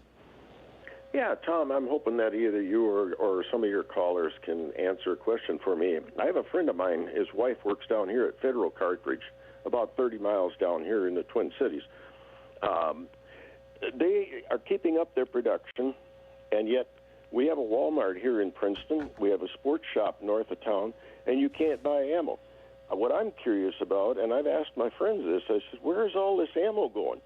You know, I'm really concerned that whether, you know, these big buck militias or something are buying them up. I don't want to start a conspiracy theory. It appears that's the case, Michael. Pardon? It appears that's the case, that it's not just the militia members, but the right-wingers all over the country are getting ready for a civil war. That's what I was afraid of. Yeah. I mean, I have no empirical evidence of that other than the fact that you can't buy ammunition in most of the country right now. And nobody has stopped making it. What I'm curious about, too, is if they're buying it up, how are they buying it? Because you can't buy bulk anymore, as far as I know. Yeah. Well, you stop by the store, you know, twice a week and pick up 50 or 100 cartridges. Yeah, you go to the store almost any time, you almost can't get them. You know, that hunt. I know how this plays out. I mean, my book, Hidden History of Guns and the Second Amendment, the opening kind of prologue, I tell the story of, it was Christmas of 2008. Barack Obama had been elected president about, you know, a month earlier. And I was in Michigan with my three brothers, and two of my brothers and I and a couple of their kids and one of their wives were going to go shooting. One of my brothers is a real gun enthusiast, and you know, sports shooting. He doesn't kill animals, but he you know. And so we do target practice together. And we went to this gun range in Mason, Michigan, this giant gun place. And you know, they would only let me buy one box of ammunition, 50 rounds, because they said their shelves were empty. And I'm like, why is that? And he said, and he starts yelling at me about that N-word just got elected president, and he's going to take away our guns. And he's, you know, just yelling all this racist, paranoid, weird crap at me. And I'm like, how do you know that? And he pulls out his smartphone and shows me an email, some sort of viral email that he got that had the NRA in it someplace, saying that Barack Obama, his first agenda item was going to be to take away Americans' guns. They're going to be going door to door to take your guns. So better stock up right now. And, you know, Obama never passed any gun legislation. Well, he did. Actually, one thing. He allowed guns in national parks. So that was it, right? Well, and I know that, like Walmart, too, certain people, you know, they have these apps on their phone and stuff, and they can get prior information before the normal person just walks in to go to try to buy it, too. But yeah, you can't hardly get nothing. I think the explosion of paranoia that's being fed by the algorithms, the social media algorithms that drag people deeper and deeper and deeper down these paranoid rabbit holes, whether it's paranoia about, you know, vaccine making you magnetic, or whether it's paranoia that Joe Biden is going to take away your guns. This happens every time there's a Democrat in the White House. And that woman that was on TV trying to show a key sticking to her, she doesn't realize that keys are brass. Yeah, that key probably. Yeah, there you go. It's a non-ferrous metal. Okay, Thank you. Thanks a lot, Michael. Good to hear from you. That's a funny one. That hadn't occurred to me. Brass keys. Anyhow, we'll be right back with more of your calls in just 1 minute. Stick around.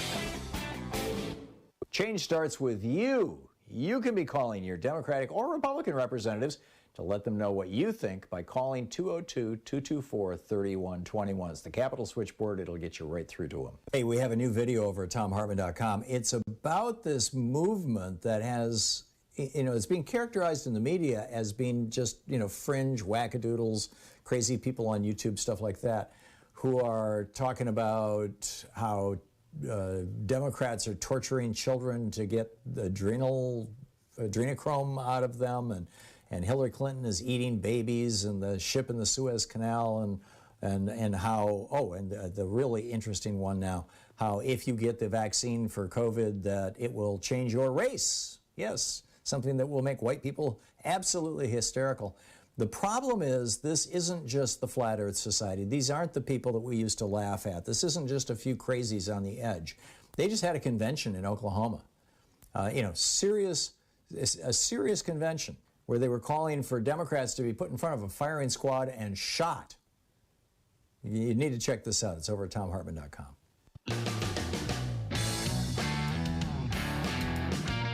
And welcome back. Thom Hartmann here with you. Arthur in Woodlands, Texas. Hey, Arthur, what's on your mind?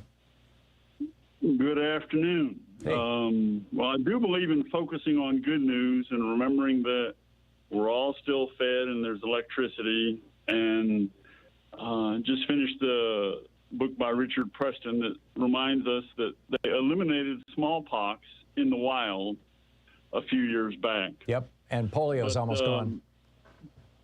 Correct. And so, since that is one of the things to focus on here, maybe it would be nice if you could see the effects of COVID. If there were smallpox associated with it, people would be lining up to get the vaccine. Oh, because you don't have red welts all over your body. Well, people get pretty sick, Right.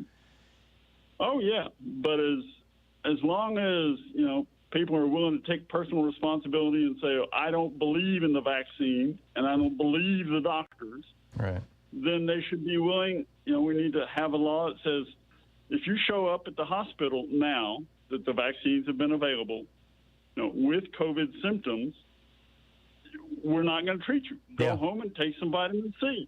I'm telling you, Arthur, in 2 or 3 weeks. My insurance bill's going up just because you wouldn't get a vaccine shot. Amen. And I will bet you just about anything that, I don't bet, but you know what I mean, that in 2, 3, 4 weeks from now, when the vaccines get full approval from the FDA, finally, they can complete this arduous process, that you're going to see that the health insurance companies suddenly say, we're just not going to pay for your showing up in the ER anymore. We're not going to pay for your long-term therapy for your COVID.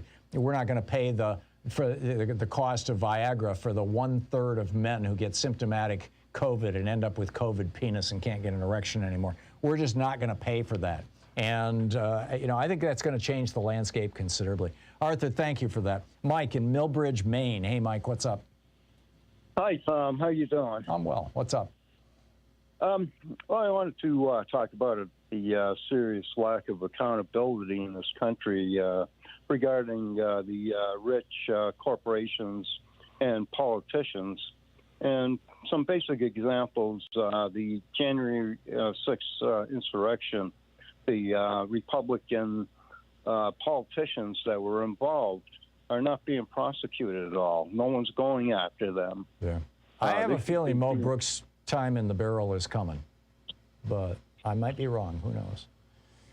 I hope so, because it's just ridiculous watching I spent 4 years watching Trump violating the Constitution, the Emoluments Act, his cabinet, stealing possibly trillions of dollars from the taxpayers and giving it to the corporations and billionaires. Well, and hundreds of millions of dollars himself. I mean, running everything through his own companies, and it was just terrible. I'm with you, and I think that if states are going to engage in voter suppression, we need to have a national response to it. It's like, when states wouldn't raise their speed limits when Jimmy Carter was president, he said, okay, we're going to cut off your highway funds. All of a sudden, lowered their speed limits down to 55. All of a sudden, everybody lowered their speed limits, to save energy. So, I think there are ways to do this. Mike, thank you for the call. Susan in Ontonagon, Michigan?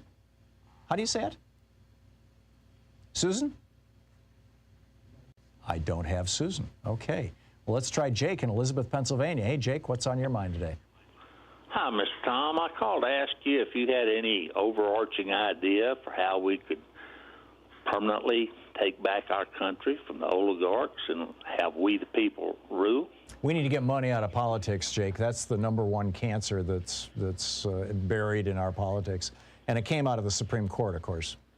Of course. So, which to me is sort of way out there in that that court can tell we the people what to do and how to live, and that's wrong. Yeah, I'm with you. I'm completely with you. But what's your overall or overarching approach to accomplish that end?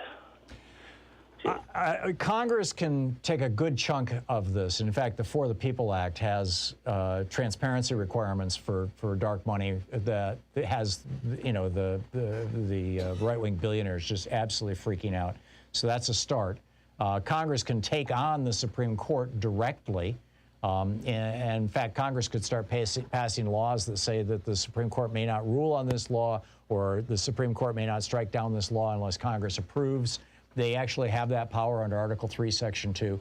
There are a lot of things that could be done, and there's also constitutional amendments. So I don't think that we should be giving up on it, Jake. I think that there's a long way to go and a lot of work to do here, and we need to take this very, very seriously. Jake, thanks a lot for the call. Thank you for being with us today. We'll be back tomorrow, same time, same place. In the meantime, please, let's never forget that democracy really is, demos, right? The people. Democracy is about us. It's about we the people. And it doesn't work when we just sit back and expect other people are going to make the phone calls, other people are going to join the organizations, other people are going to get inside the political parties, other people are going to support, the progressive media. We just, it doesn't work that way. So get out there, get active, tag, you're it. We'll see you tomorrow. Have a great afternoon. You've been listening to Thom Hartmann. For audio and video archives, visit thomhartmann.com.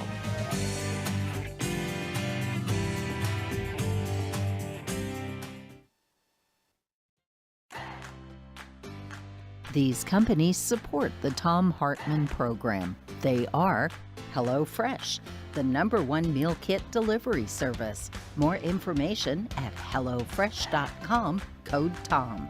CB Distillery for sleeping and pain relief. More info at cbdistillery.com, code TOM.